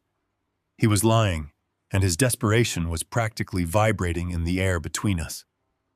He was hiding something in the dark. I stared directly into his dilated pupils, allowing a fraction of my murderous intent to bleed through my silent facade. I took a deliberate step toward him, forcing him to physically retreat against the wall. The tension stretched until it was razor-thin and ready to violently snap. Before Cameron could completely unravel and sabotage his own desperate exit strategy, Lincoln smoothly intervened. My attorney clinically stated that Apex Holdings would provisionally accept a standard financial deduction for the uninspected basement square footage, allowing the transaction to proceed without delay. The immense physical relief that washed over Cameron's face was completely pathetic. He eagerly accepted the financial penalty, instantly trading whatever dark secret he was hiding for the immediate guarantee of his escape funds. He practically ran toward the kitchen to finalize the digital escrow documents, leaving me standing at the top of the stairs. I stared down into the pitch-black shadows of the basement, completely unaware that my sedated daughter was locked behind that steel door, fighting for her next breath. I turned my back on the staircase and followed Cameron to the dining table to execute the final maneuver. He was about to sign away his only leverage and completely hand me the keys to his destruction. We returned to the massive marble island in the center of the custom kitchen. Cameron practically sprinted to the counter and collapsed onto a high leather stool. His hands were shaking violently with a mixture of adrenaline and pure greed. Lincoln opened his silver briefcase and withdrew a sleek black tablet to initiate the final escrow protocol. The digital contract illuminated the dark room with a harsh white glow. Cameron wiped a thick layer of sweat from his forehead and leaned forward hungrily. He did not ask for a physical copy to review with his own personal legal counsel. He did not request a single moment to breathe or consider the massive magnitude of the transaction he was about to authorize. He was entirely consumed by the desperate and blinding need to secure his $4,500,000 lifeline. He watched Lincoln type the complex transfer codes with wide and manic eyes. He genuinely believed he had successfully outsmarted the lethal margin call hanging over his head. He believed he was only hours away from boarding a private jet and leaving his ruined life far behind. He imagined walking out the front door with his mistress while leaving his toxic debts to burn. I stood silently near the arched doorway and watched the pathetic display of his arrogance unfold. Cameron was already mentally celebrating his impossible victory. I could see the rigid tension leaving his narrow shoulders as he visualized the offshore funds flooding into his depleted accounts. He poured himself a glass of expensive bourbon from a crystal decanter on the counter. He took a long, arrogant sip and shot a smug glance in my direction. He was entirely convinced that he had just scammed a foolish foreign investor who possessed more money than basic common sense. He thought he was walking away with a massive liquid fortune while dumping a heavily compromised asset onto an ignorant buyer. He had absolutely no idea that I was the silent architect of his total destruction. He had no idea that the money he was salivating over was the exact same capital he had illegally siphoned from my own accounts years ago. I kept my face perfectly still and allowed him to bask in his temporary delusion of safety.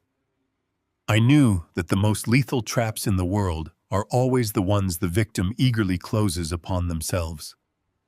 I gave Lincoln a microscopic nod to implement the final hidden mechanism of our revenge. Lincoln possessed a brilliant legal mind and an absolute lack of mercy. He navigated to the deepest and most obscured section of the digital escrow agreement and silently inserted a highly specific addendum. It was a microscopic cluster of predatory legal terminology buried beneath endless pages of standard corporate boilerplate. The clause explicitly mandated that the entire $4,500,000 would be held in a frozen biometric vault until a comprehensive title verification was completely finalized by an independent auditor. The addendum legally prevented a single cent from transferring into the personal ledgers of the seller until the auditor personally certified that the property was entirely free of any hidden liens or active medical proxy disputes. It was a flawless and utterly devastating poison pill.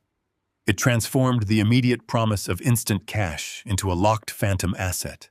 The money would technically exist on the screen in the escrow ledger, but it would be completely and utterly untouchable by human hands.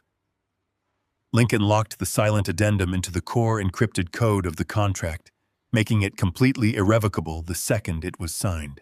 Lincoln turned the heavy tablet across the polished marble counter and slid a digital stylus toward Cameron. My attorney stated in a flat and clinical voice that the massive funds were primed for immediate deployment, pending a single final signature. Cameron did not even scroll down the glowing screen to read the summary of the terms. He did not look at the secondary pages or scan the complex liability waivers. He grabbed the stylus with trembling fingers and violently scrawled his name across the bottom of the digital document. He let out a loud, heavy breath of pure relief and slumped back against the counter. He tossed the stylus aside and handed the tablet back to Lincoln with a triumphant and arrogant smirk. The digital lock chimed loudly in the quiet kitchen, signifying the absolute and legal execution of the contract. The steel jaws of the trap were now permanently sealed shut. Cameron had just voluntarily surrendered all legal ownership and physical rights to the La Jolla estate. He had effectively handed the keys to his fortress directly to his executioner. The digital clock on the stainless steel oven glowed with a pale green light. Cameron had exactly 12 hours remaining before the Vanguard Horizon margin call reached its absolute limit and triggered a massive federal embezzlement indictment. He took another long sip of his bourbon, completely believing he had just secured the capital required to satisfy that lethal debt and purchase his ultimate freedom. He believed he could now casually walk down to the dark basement and permanently dispose of my sedated daughter before fleeing the country forever. He was blissfully unaware that the escrow account holding his salvation was completely frozen and would remain firmly locked until the end of time. He was destined to check his banking portal in a few hours and discover that the promised millions were hopelessly trapped behind an impenetrable wall of aggressive legal red tape. He had sold his only remaining asset and received absolutely nothing in return. His 12-hour countdown was still actively ticking down to zero. His only bridge to survival was now entirely locked inside a vault, controlled by the ghost he had tried to bury.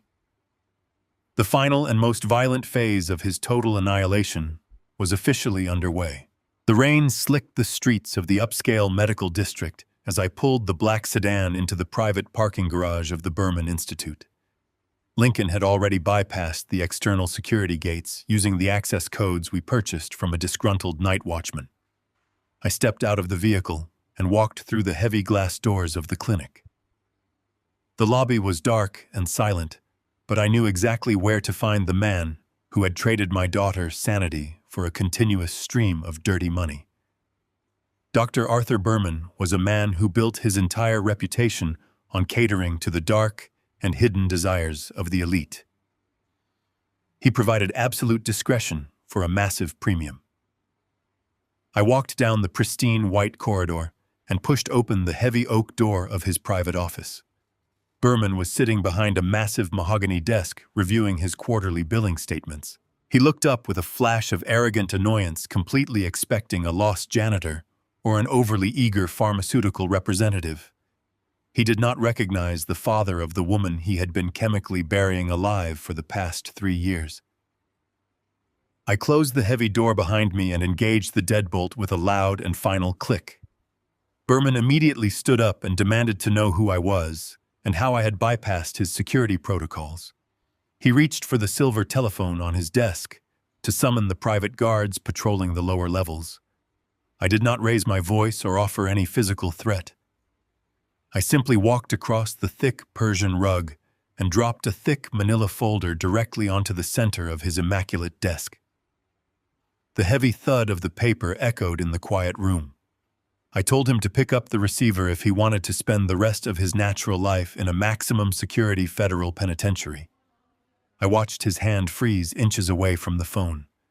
The absolute certainty in my voice penetrated his arrogant facade. He slowly lowered his hand and stared at the unmarked folder like it was a venomous snake. I instructed him to open it and read the top page. Berman reached out with trembling fingers and flipped open the cardboard cover. The color drained from his face with the speed of a falling stone. The top document was a flawless forensic accounting ledger, detailing every single illegal kickback he had received from Cameron over the past 36 months. Lincoln had spent 3 sleepless nights ripping through the encrypted firewalls of a shell company registered in the Cayman Islands.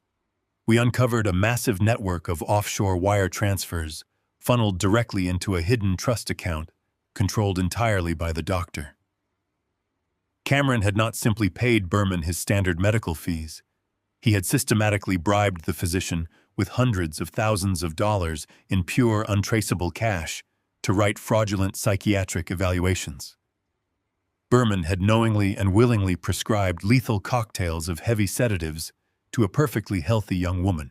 He had manufactured a completely fictitious diagnosis of severe psychotic paranoia to justify the absolute and permanent medical proxy Cameron required to control her vast estate.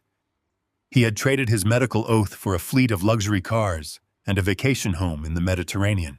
I stood silently across the desk and watched the corrupt physician physically collapse into his leather chair. His breathing became shallow and rapid as he flipped through the subsequent pages of the dossier.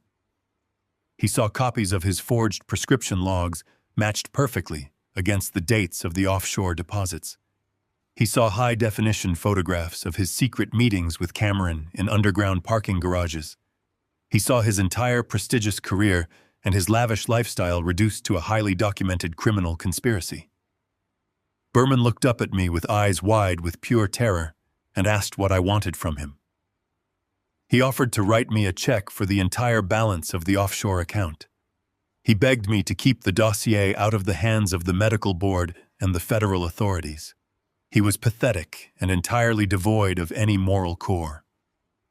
I felt a surge of violent disgust rise in my chest, but I forced it down into a cold and calculating focus. I did not want his dirty money, and I had absolutely no use for his pathetic apologies.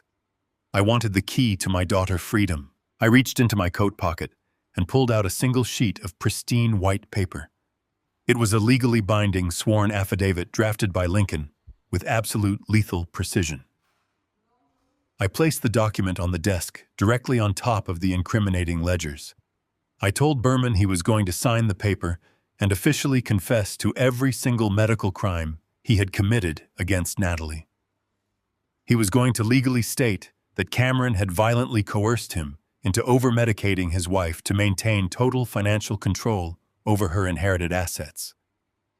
He was going to fully admit that Natalie had never suffered from any psychiatric condition and that the medical proxy was a complete and total fraudulent fabrication. Berman stared at the affidavit and began to violently shake his head. He stammered that signing the confession would instantly strip him of his medical license and completely ruin his life. He pleaded for another way out of the trap. I leaned over the mahogany desk and looked directly into his terrified eyes. I told him he had exactly 60 seconds to pick up his pen and sign his name before I walked out of the door and emailed the entire manila folder to the regional director of the Federal Bureau of Investigation. I explained that Cameron was already drowning in a massive embezzlement scandal and was currently under a total financial blockade. Cameron was a sinking ship, and I was offering Berman the only available lifeboat. He could either confess to medical coercion and beg the courts for leniency, or he could go down with Cameron as a primary co-conspirator in a multi-million-dollar fraud and kidnapping ring. I looked at the clock on the wall and began to count down the seconds in a flat and unyielding voice. The psychological pressure was absolute and entirely crushing. Berman realized he had absolutely zero leverage and no escape route. The arrogant physician broke completely. He let out a loud, sobbing breath and grabbed a heavy gold pen from his desk set. His hand shook so violently he could barely manage to press the ink against the paper, but he managed to scrawl his signature across the bottom of the affidavit. He pushed the document across the desk, leaving a smear of ink on the pristine wood. He buried his face in his hands and began to weep like a broken child. I picked up the signed confession and carefully folded it into my inner coat pocket. I had successfully severed the legal chains binding my daughter to her tormentor. I turned my back on the weeping doctor and unlocked the office door without saying another word. The medical proxy was officially dead, but the physical rescue still remained. Cameron was a desperate and cornered animal operating on a ticking 12-hour clock. I walked out into the cold night air, knowing I had to breach the La Jolla estate and pull my daughter out of the darkness before Cameron realized his escape route was permanently sealed. Valerie dragged her heavy designer suitcases across the polished tarmac of the private airstrip, while the coastal wind whipped her hair across her face. She rushed toward the waiting chartered jet, with her heart pounding against her ribs. She was operating on pure adrenaline and sheer panic after fleeing the La Jolla estate. Cameron had explicitly promised to meet her at the runway, the exact second he finalized the emergency cash sale of the mansion. She firmly believed she was only moments away from boarding a direct flight to a tropical paradise where international extradition laws simply did not exist. She had spent her entire adult life escaping the grinding poverty of her youth by attaching herself to powerful men, and Cameron was supposed to be her final golden ticket. She frantically checked her phone for a message from her lover, but the screen remained completely blank. A heavy black luxury utility vehicle suddenly swerved across the tarmac and aggressively blocked her path to the boarding stairs. Two men in immaculate dark suits stepped out of the vehicle and positioned themselves directly between Valerie and her escape route. They were not airport security, and they were not lost travelers. They were my personal private investigators, and they had been tracking her cellular signal since the exact moment she drove out of my gates. Valerie demanded they move aside and threatened to call the local authorities. The taller investigator did not even flinch or raise his voice. He simply reached into his jacket and handed her a thick manila folder. He quietly informed her that the authorities were already on their way, but they were definitely not coming to arrest my investigators. They were coming to completely seize the aircraft and apprehend anyone attempting to board it. Valerie dropped her bags and stared at the men with absolute confusion and rising dread. She slowly opened the heavy cardboard folder, and the harsh fluorescent runway lights illuminated her total destruction. The top page was a certified financial dossier detailing the true nature of the man she thought would save her. Cameron did not actually possess a vast fortune or a thriving technology empire. The undeniable banking documents proved he was currently drowning in exactly $8 million of toxic corporate debt. My investigators watched the color completely drain from her face as she read the massive negative balances and the pending federal embezzlement charges. She had spent the last 3 years playing the role of the devoted mistress to a man she genuinely believed was a billionaire visionary. She had tolerated his explosive temper and his arrogant cruelty strictly because she thought she was securing her own permanent financial immunity. The meticulously compiled ledgers in her trembling hands completely shattered that shallow illusion. She was not running away with a wealthy tycoon to live a life of endless luxury. She was permanently tying herself to a bankrupt and desperate criminal who had absolutely nothing left to offer her except a front-row seat to his total annihilation. The second investigator stepped forward and instructed her to turn to the next page of the dossier. Valerie flipped the heavy document over, and her eyes widened in pure, unadulterated terror. It was a pristine copy of a medical death certificate bearing the name of my daughter Natalie. The document contained official municipal seals and the forged signature of a county coroner. My investigators clinically explained the depth of the depravity Cameron had orchestrated while Valerie was busy packing her bags. He had not merely locked his wife in a basement to hide her during the hurried property walkthrough.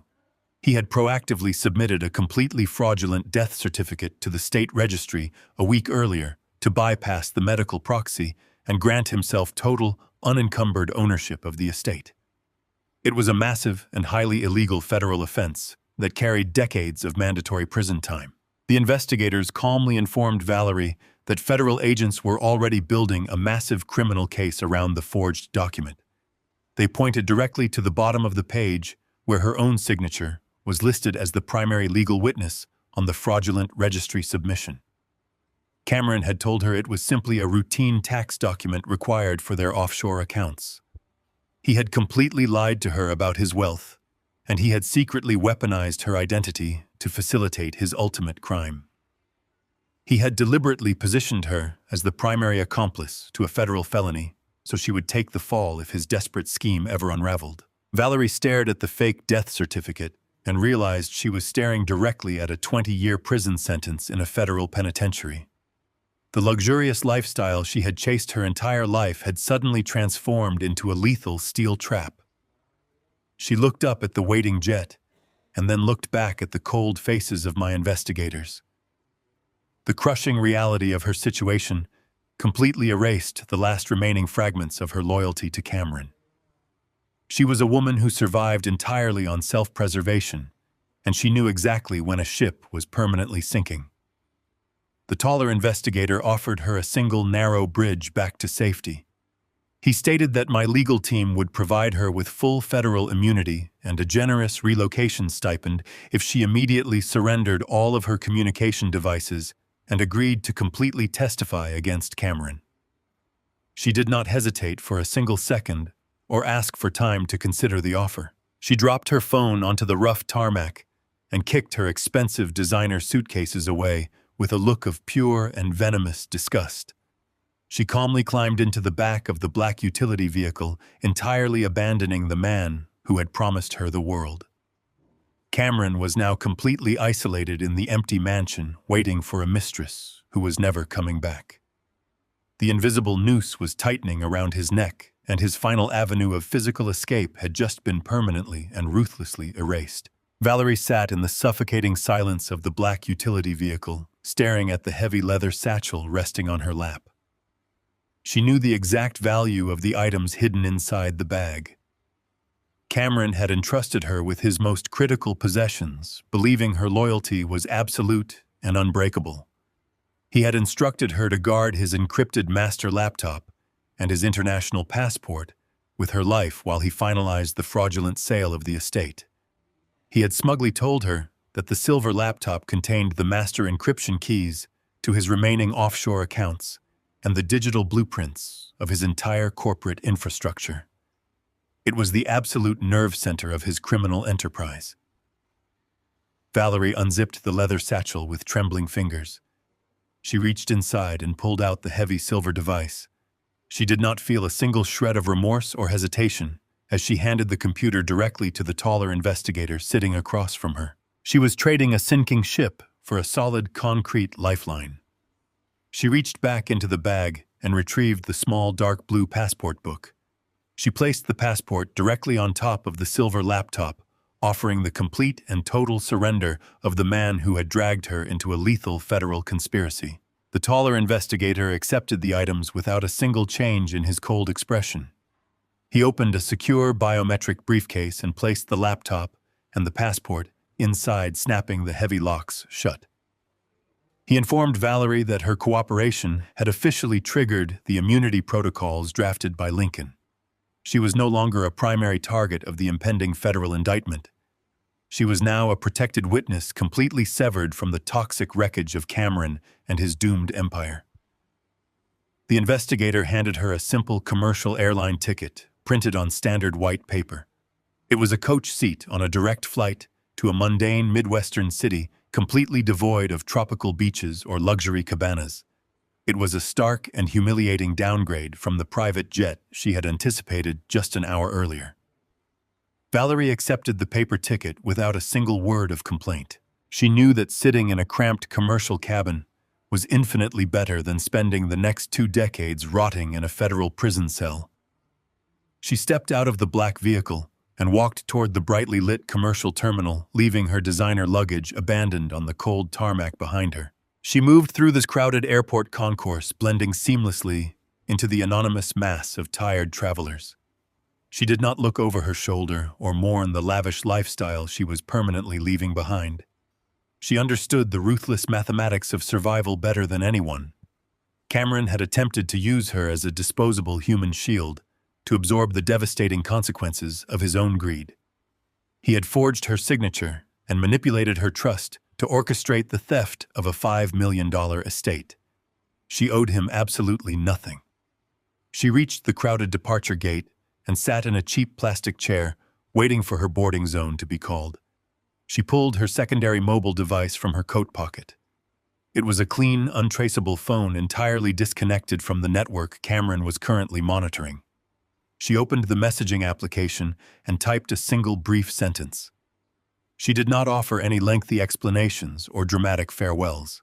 She simply informed him that the game was entirely over and she was gone.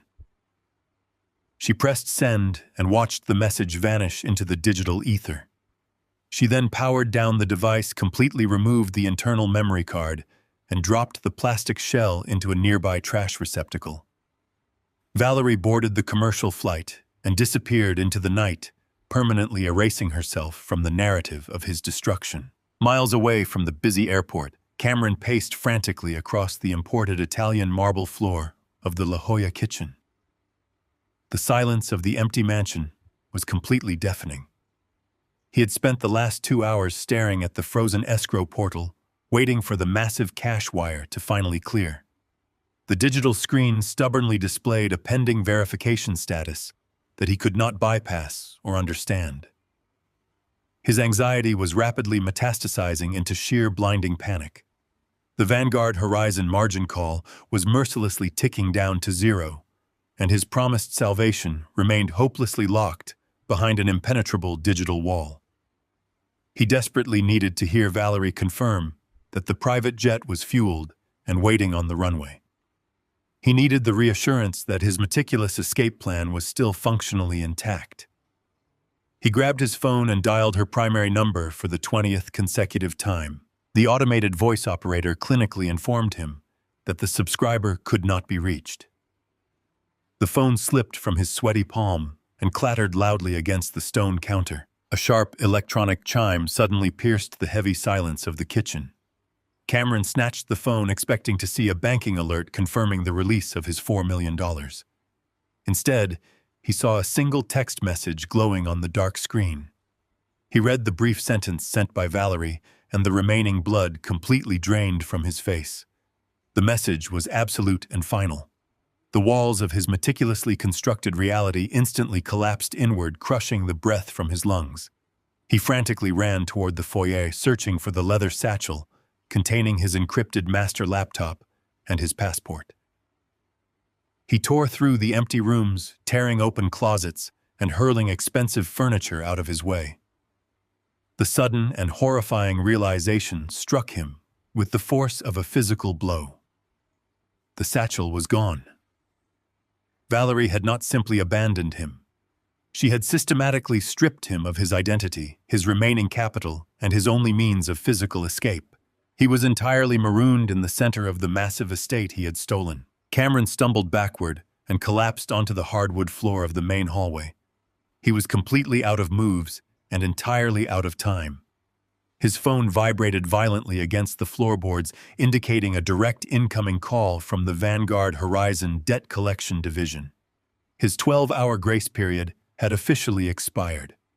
The federal investigators were undoubtedly finalizing the embezzlement warrants at that very moment. He had blindly signed away the legal ownership of the La Jolla estate for a massive pile of cash he could never touch. He had alienated his only allies and driven his mistress straight into the arms of his unseen enemies.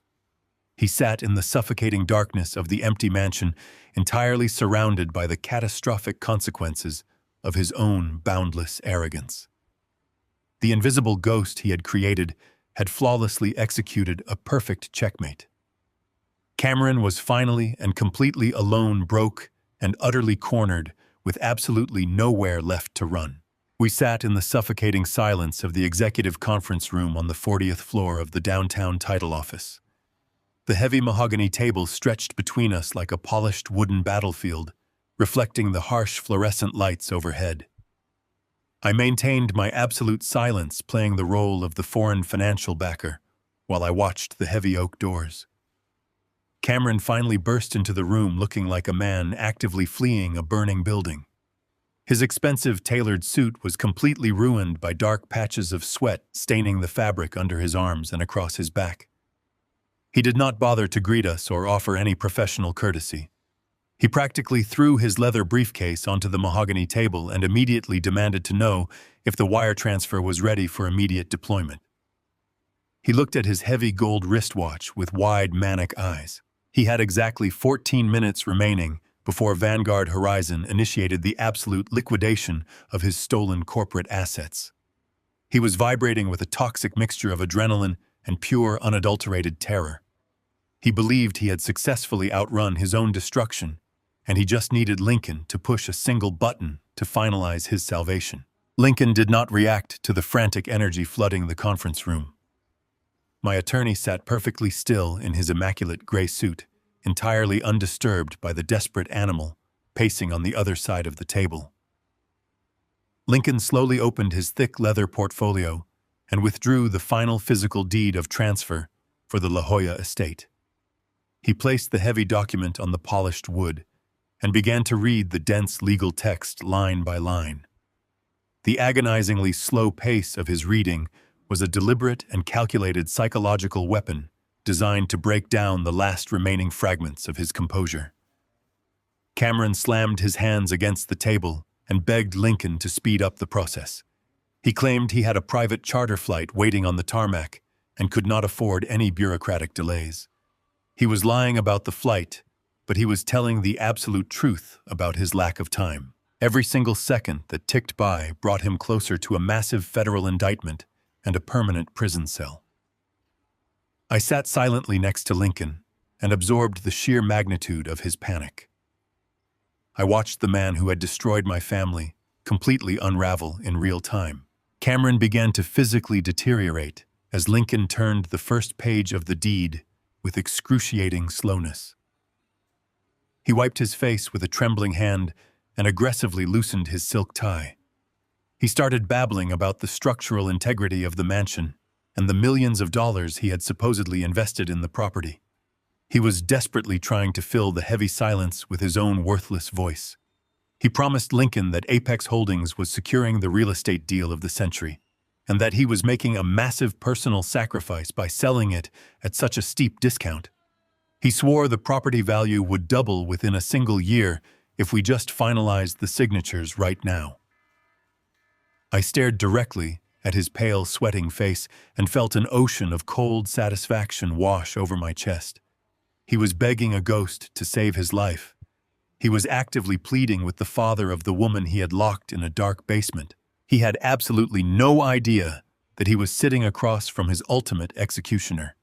He believed the offshore money was waiting just behind a thin digital wall, and he was ready to shatter his own bones to reach it. He pulled his mobile device from his pocket and stared at the blank screen with absolute desperation. Vanguard Horizon was likely already preparing the final liquidation notices and drafting the federal embezzlement reports. Lincoln finally raised his head and looked at Cameron with a pair of dead, lifeless eyes.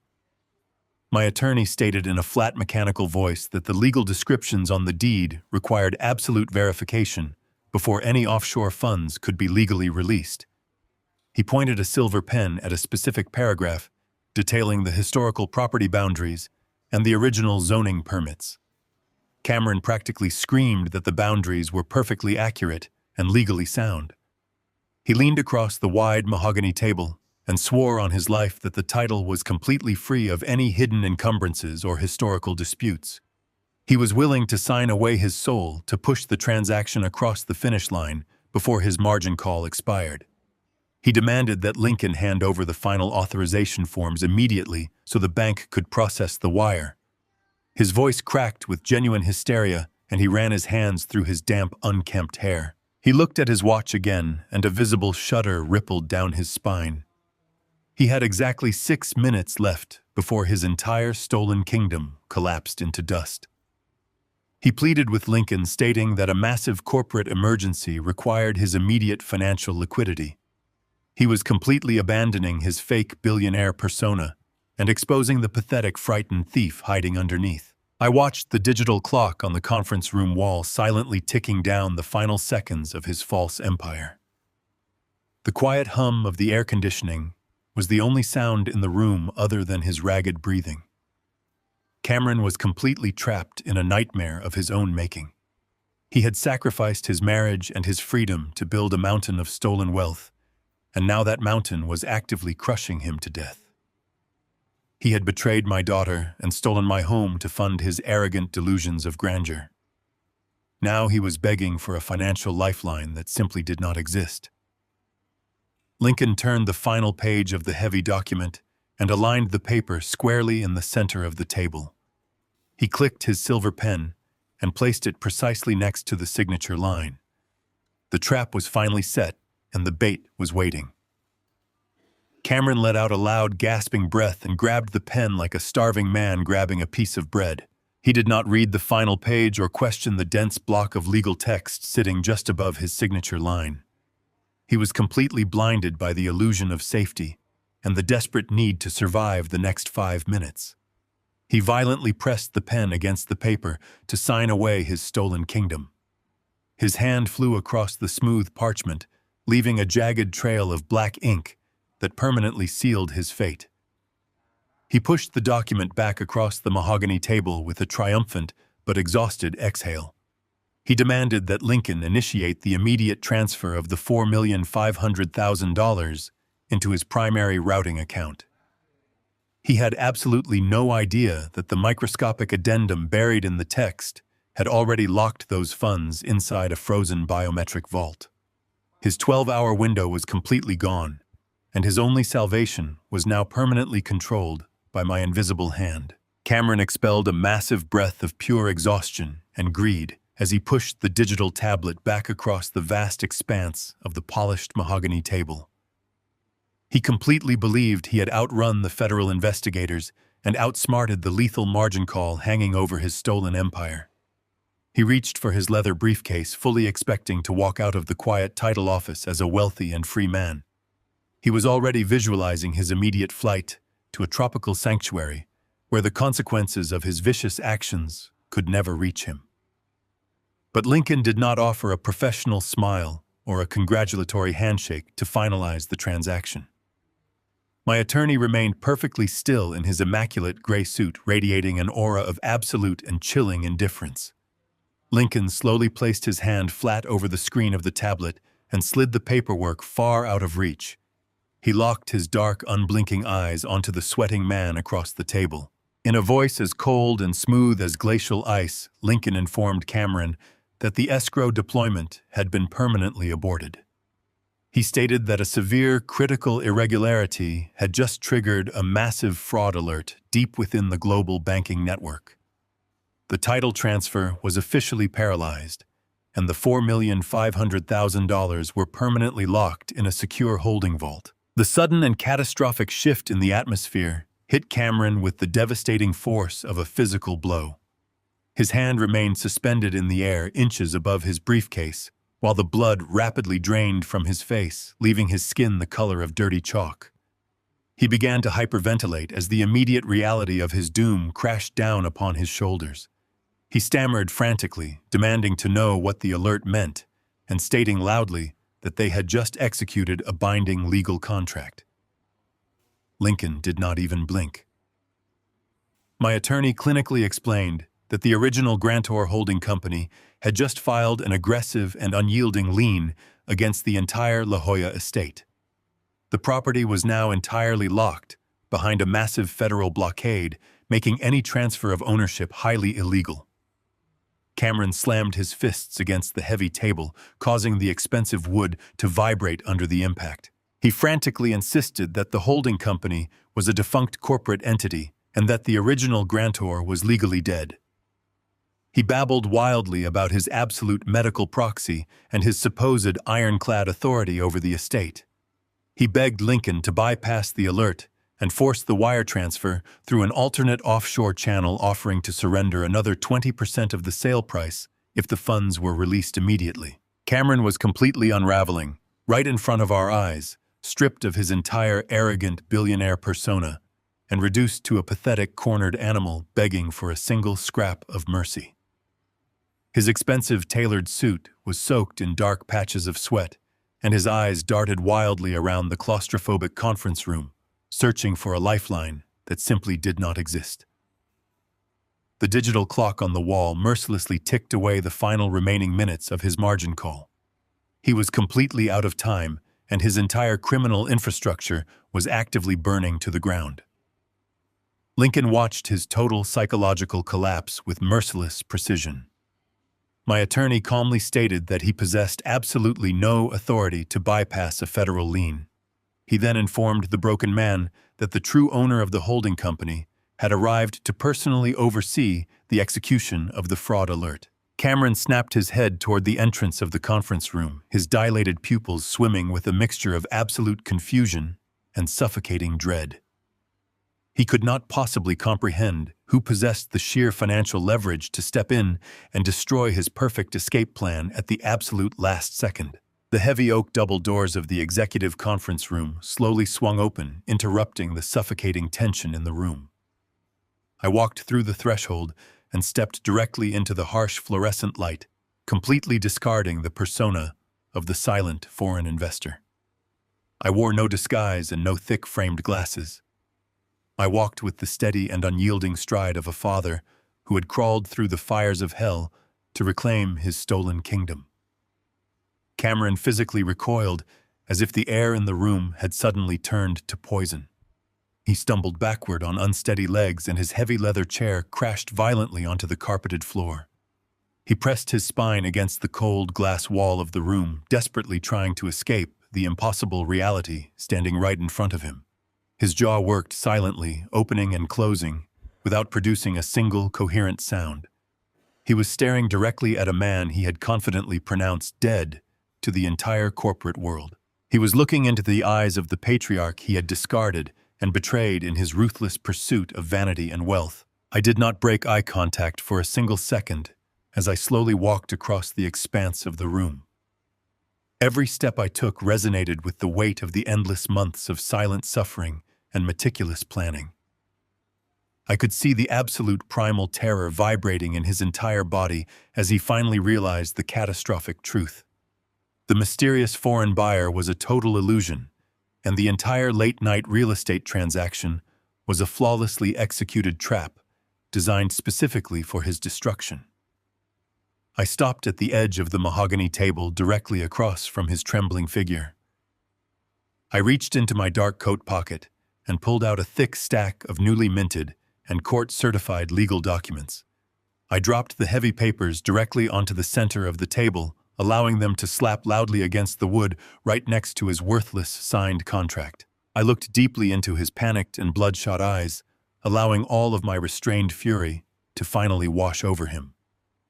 I told him that the documents on the table were absolute proof of my life and my permanent legal sovereignty. I told him he did not own the La Jolla estate, and he never truly had a single legitimate claim to my legacy. I informed him that the fraudulent medical proxy he had used to steal my home and torture my daughter was completely shattered and voided by the federal courts. I watched his entire fabricated reality disintegrate into a million jagged pieces as he fully grasped the sheer magnitude of his failure. I stepped closer to the table and delivered the final fatal blow. I told him that I was the silent director of the proxy firm that owned the Vanguard Horizon debt. I explained that I had just personally authorized the absolute foreclosure of his commercial loans. He was entirely bankrupt, entirely exposed to federal investigators, and entirely out of time. His stolen empire was completely annihilated, and the authorities were already waiting downstairs to escort him to a concrete cell. The quiet reckoning had reached its absolute conclusion, and the natural order of my family was permanently restored. The absolute reality of his total destruction finally fractured the last remaining pillar of Cameron fragile sanity. He stared at the legal documents resting on the polished wood, and a primal animalistic roar tore through his throat. The slick corporate visionary completely vanished, leaving behind nothing but a violent and cornered predator. He lunged across the wide mahogany table with his arms outstretched and his fingers hooked into rigid claws. He was desperately trying to wrap his hands around my throat in a final pathetic attempt to physically silence the man who had systematically dismantled his stolen empire. He crashed over the scattered paperwork, knocking the digital tablet to the floor and sending his worthless escrow agreements flying across the room.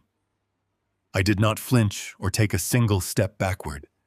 I stood perfectly still and watched him thrash against the heavy wood, completely paralyzed by his own clumsy momentum.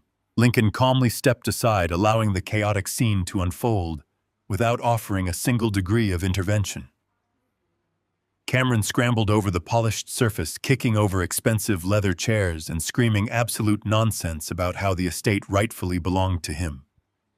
He was entirely consumed by the blinding panic of a man plunging directly into an endless abyss, and he wanted to drag me down into the dark alongside him. Before his grasping fingers could even graze the fabric of my dark suit, the heavy oak double doors of the conference room violently burst open. A massive tactical team of armed federal agents flooded into the executive suite, moving with absolute and terrifying precision. They did not announce their presence with polite professional greetings or gentle requests for compliance. They aggressively swarmed the mahogany table and seized Cameron by his shoulders and his waist, pulling him backward with overwhelming physical force. He thrashed wildly against their grips, kicking his legs and screaming for his attorney, but his desperate struggles were entirely useless against the highly coordinated assault. The lead federal agent stepped into the center of the room holding a thick biometric briefcase and a transparent evidence bag containing the signed medical confession of Dr. Arthur Berman. The agent stated in a booming voice that they possessed the master encrypted laptop surrendered willingly by his defecting mistress at the private airstrip. They had complete and total access to every single fraudulent wire transfer and every forged corporate document he had ever authorized. The federal team had already secured the outer perimeter of the La Jolla estate and frozen every remaining shell company attached to his name. The trap was completely sealed, and there was absolutely no escape. The agents slammed Cameron face down against the carpeted floor, pinning his arms behind his back with absolute ruthless efficiency. The sharp metallic click of the heavy steel handcuffs echoed loudly in the cavernous room, signifying the permanent conclusion of his arrogant reign. The lead agent knelt beside the struggling man and began to read him his federal rights, listing an endless chain of severe felonies, including massive corporate fraud and criminal extortion. Cameron pressed his bleeding cheek against the carpet and wept openly like a terrified child. He begged the agents to reconsider, claiming that he was a highly respected tech visionary and that the entire situation was a massive misunderstanding orchestrated by his unstable father-in-law. His pathetic lies evaporated into the cold air, entirely ignored by the professionals systematically cataloging his destruction. He was violently hauled to his feet by two massive agents. His expensive tailored suit was torn and covered in dust, completely mirroring the ruined state of his false life. I stared directly into his tear-streaked face as they dragged him toward the exit. I did not offer him a single word of gloating or a parting insult. My absolute silence was the final and most devastating weapon. I simply watched the elevator doors slide shut, watching the man who had stolen my daughter vanish forever into the dark machinery of the federal justice system. The financial and legal war was officially won, but an immediate and suffocating wave of dread suddenly gripped my chest. Cameron was permanently neutralized and safely locked away in federal custody, but the lethal consequences of his greed were still actively unfolding inside the walls of my stolen home. The federal agents had secured the outer grounds of the La Jolla estate, but they had not yet breached the reinforced steel door hidden at the bottom of the basement stairs. My daughter Natalie was still entirely trapped inside that pitch-black subterranean vault, completely isolated from the outside world. Dr. Berman had confessed that Cameron forced him to administer a highly experimental cocktail of heavy sedatives designed to keep her docile and entirely compliant. Cameron had deliberately missed her scheduled dosage during his frantic 24-hour panic over the margin call. Berman had explicitly warned the federal authorities that any sudden withdrawal from those specific chemical restraints would trigger a massive and violently unpredictable psychological break. The sudden absence of the toxic medication was actively tearing her mind apart. Natalie was waking up alone in the suffocating darkness, completely disoriented and entirely consumed by chemical terror. Her mind was actively fracturing under the unbearable weight of the sudden withdrawal and the deep psychological trauma inflicted by her abusive husband. The heavy steel door was locked from the outside, and the basement was a soundproof concrete tomb designed to prevent anyone from hearing her desperate screams. I turned away from the empty mahogany table and sprinted toward the parking garage with Lincoln close behind me. The meticulous chess match of corporate revenge was completely over, and a brutal physical race against time had just begun. Every single second of delay pushed Natalie further into an irreversible mental collapse.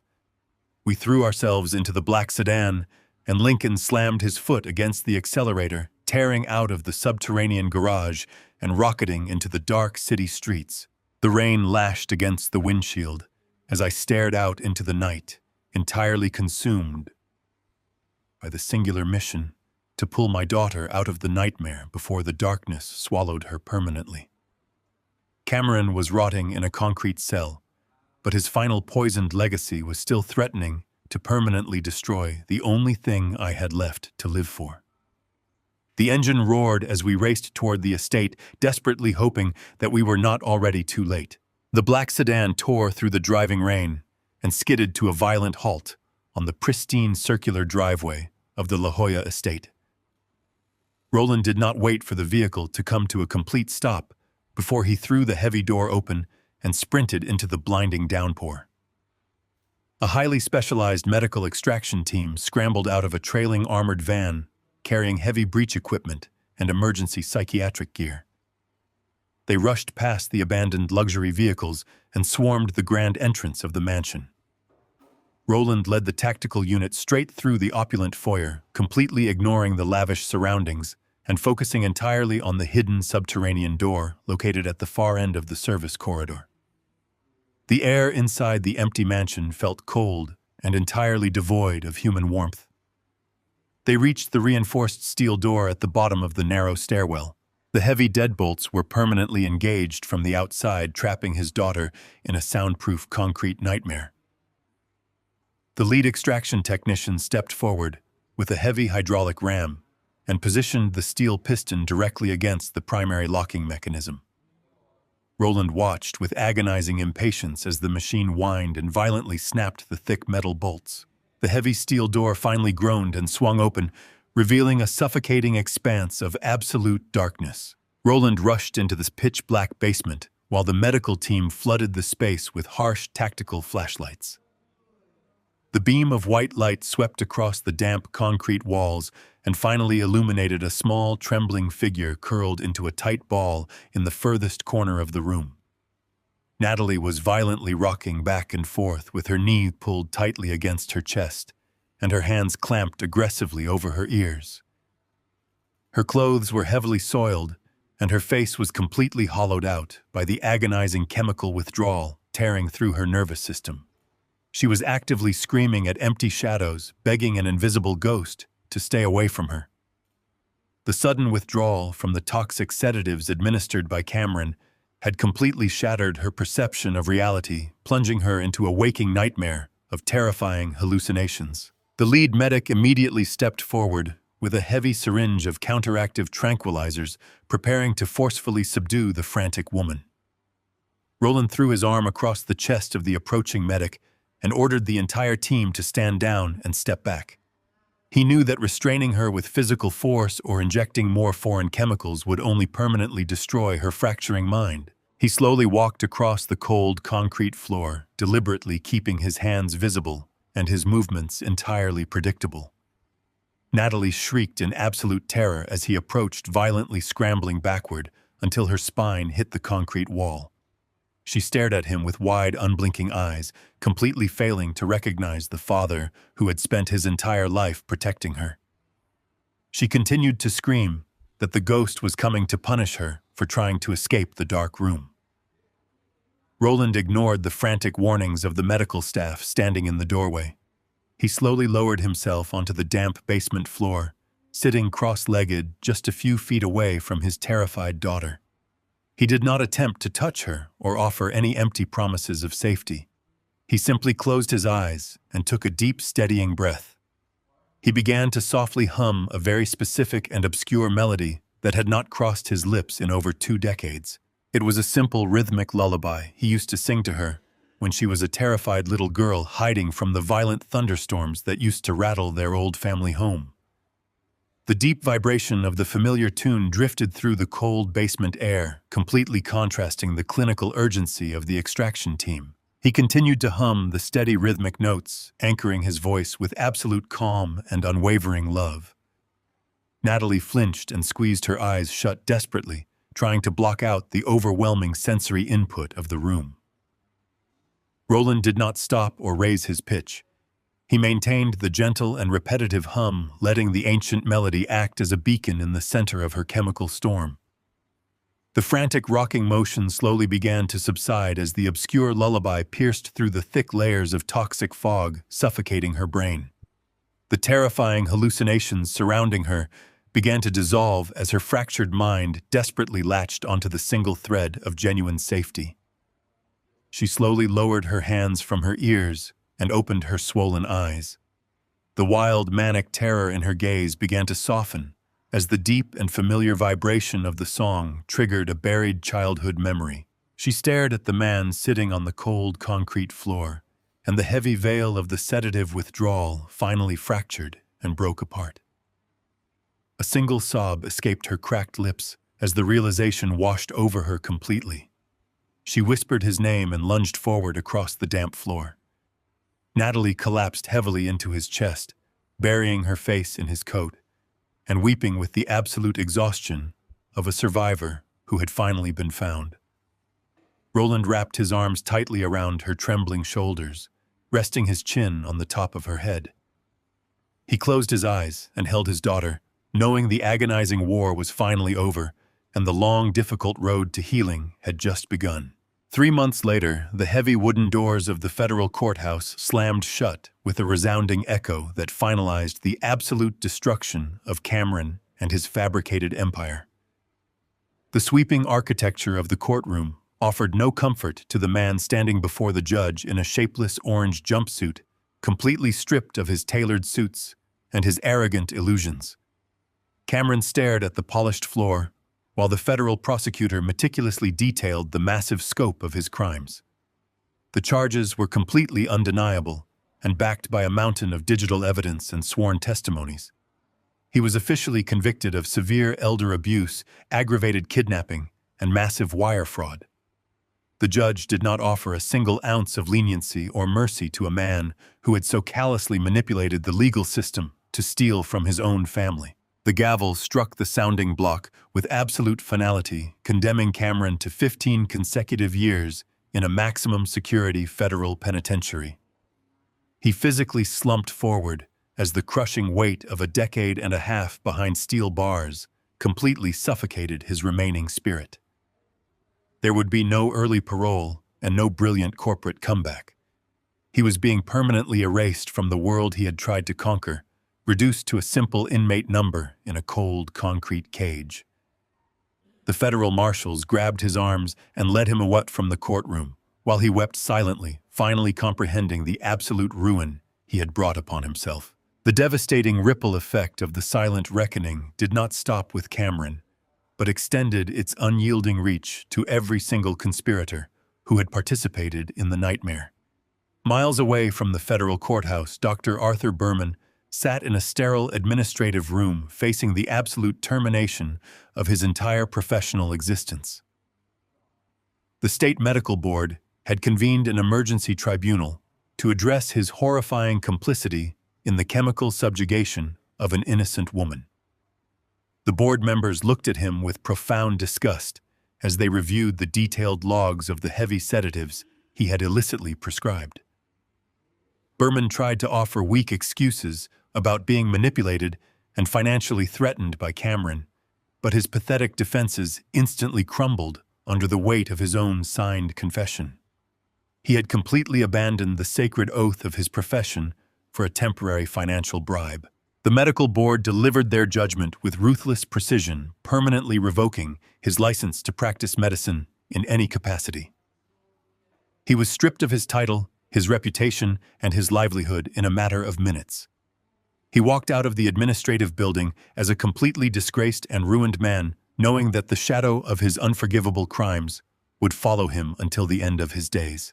While the conspirators faced their absolute downfall, Roland stood alone in the center of the massive La Jolla estate, surrounded by the deafening silence of the empty rooms. The sprawling $5.5 million mansion had once been a symbol of family legacy and future promises, but it was now completely infected by the dark memory of greed and chemical torture. Roland walked slowly across the imported marble floors, staring at the walls that had acted as a luxurious prison for his only daughter. He knew that the physical structure of the house was entirely sound, but the psychological foundation was permanently poisoned.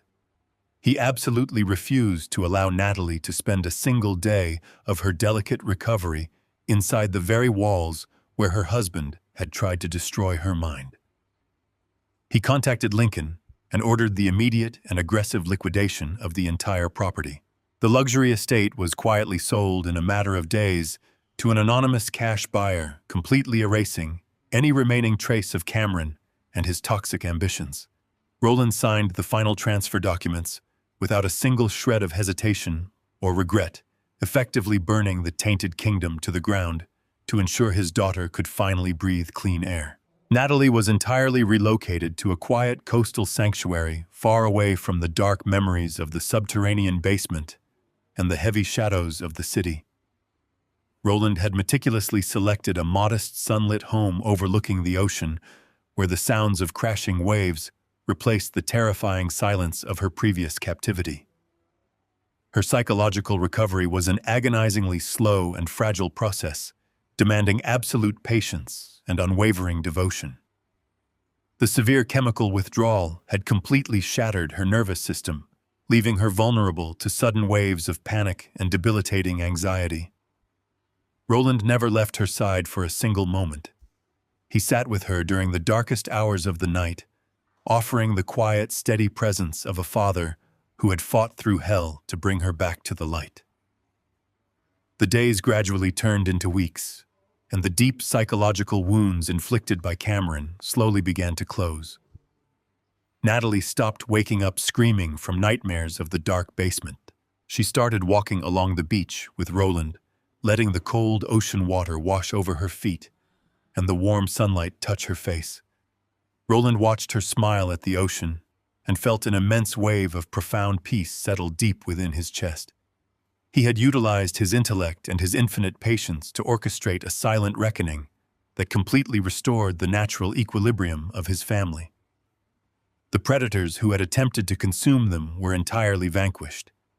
Roland had successfully guided his family out of the darkness, proving that the quiet, unyielding love of a disregarded patriarch was the most formidable and indestructible force in the world. The grueling process of pulling Natalie out of the chemical darkness demanded the absolute best medical care available in the world. Roland spared absolutely no expense when he secured her a place in a premier private recovery facility tucked deep within the lush green hills of the Pacific Northwest. He completely funded her entire treatment protocol using the wealth he had violently clawed back from her abuser. The initial weeks were a brutal physical and psychological battle as the heavy toxins were slowly flushed from her fragile nervous system. Roland rented a small house just a mile down the road and visited the clinical sanctuary every single day without exception. He sat quietly in the corner of her brightly lit recovery room, reading books and waiting for the terrifying hallucinations to completely vanish. He watched with a heavy but hopeful heart as the toxic fog finally lifted from her mind, allowing her genuine personality to slowly return. The terrified and broken woman he had found in the concrete basement was gradually replaced by a resilient survivor who was actively fighting to reclaim her own life. The expert psychiatrists and specialized trauma counselors guided her through the complicated labyrinth of her grief, helping her process the devastating betrayals she had endured. Roland simply provided the unwavering foundation of safety she needed to rebuild her shattered reality. He was a constant and predictable anchor in a world that had betrayed her so deeply. As her physical strength returned and the color finally flooded back into her pale cheeks, Roland knew it was time to establish a permanent sanctuary far away from the toxic memories of the city. He flew to the rugged and untamed wilderness of Montana to purchase a sprawling, high-security ranch situated in the shadow of massive snow-capped mountains.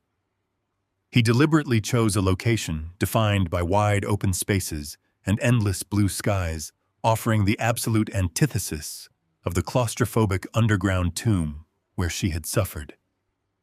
The massive wooden estate was positioned at the end of a long private road and bordered by miles of untouched pine forests.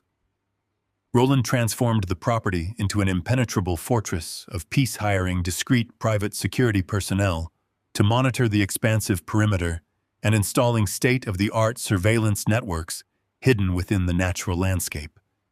He wanted his daughter to feel entirely protected without ever feeling like a prisoner again.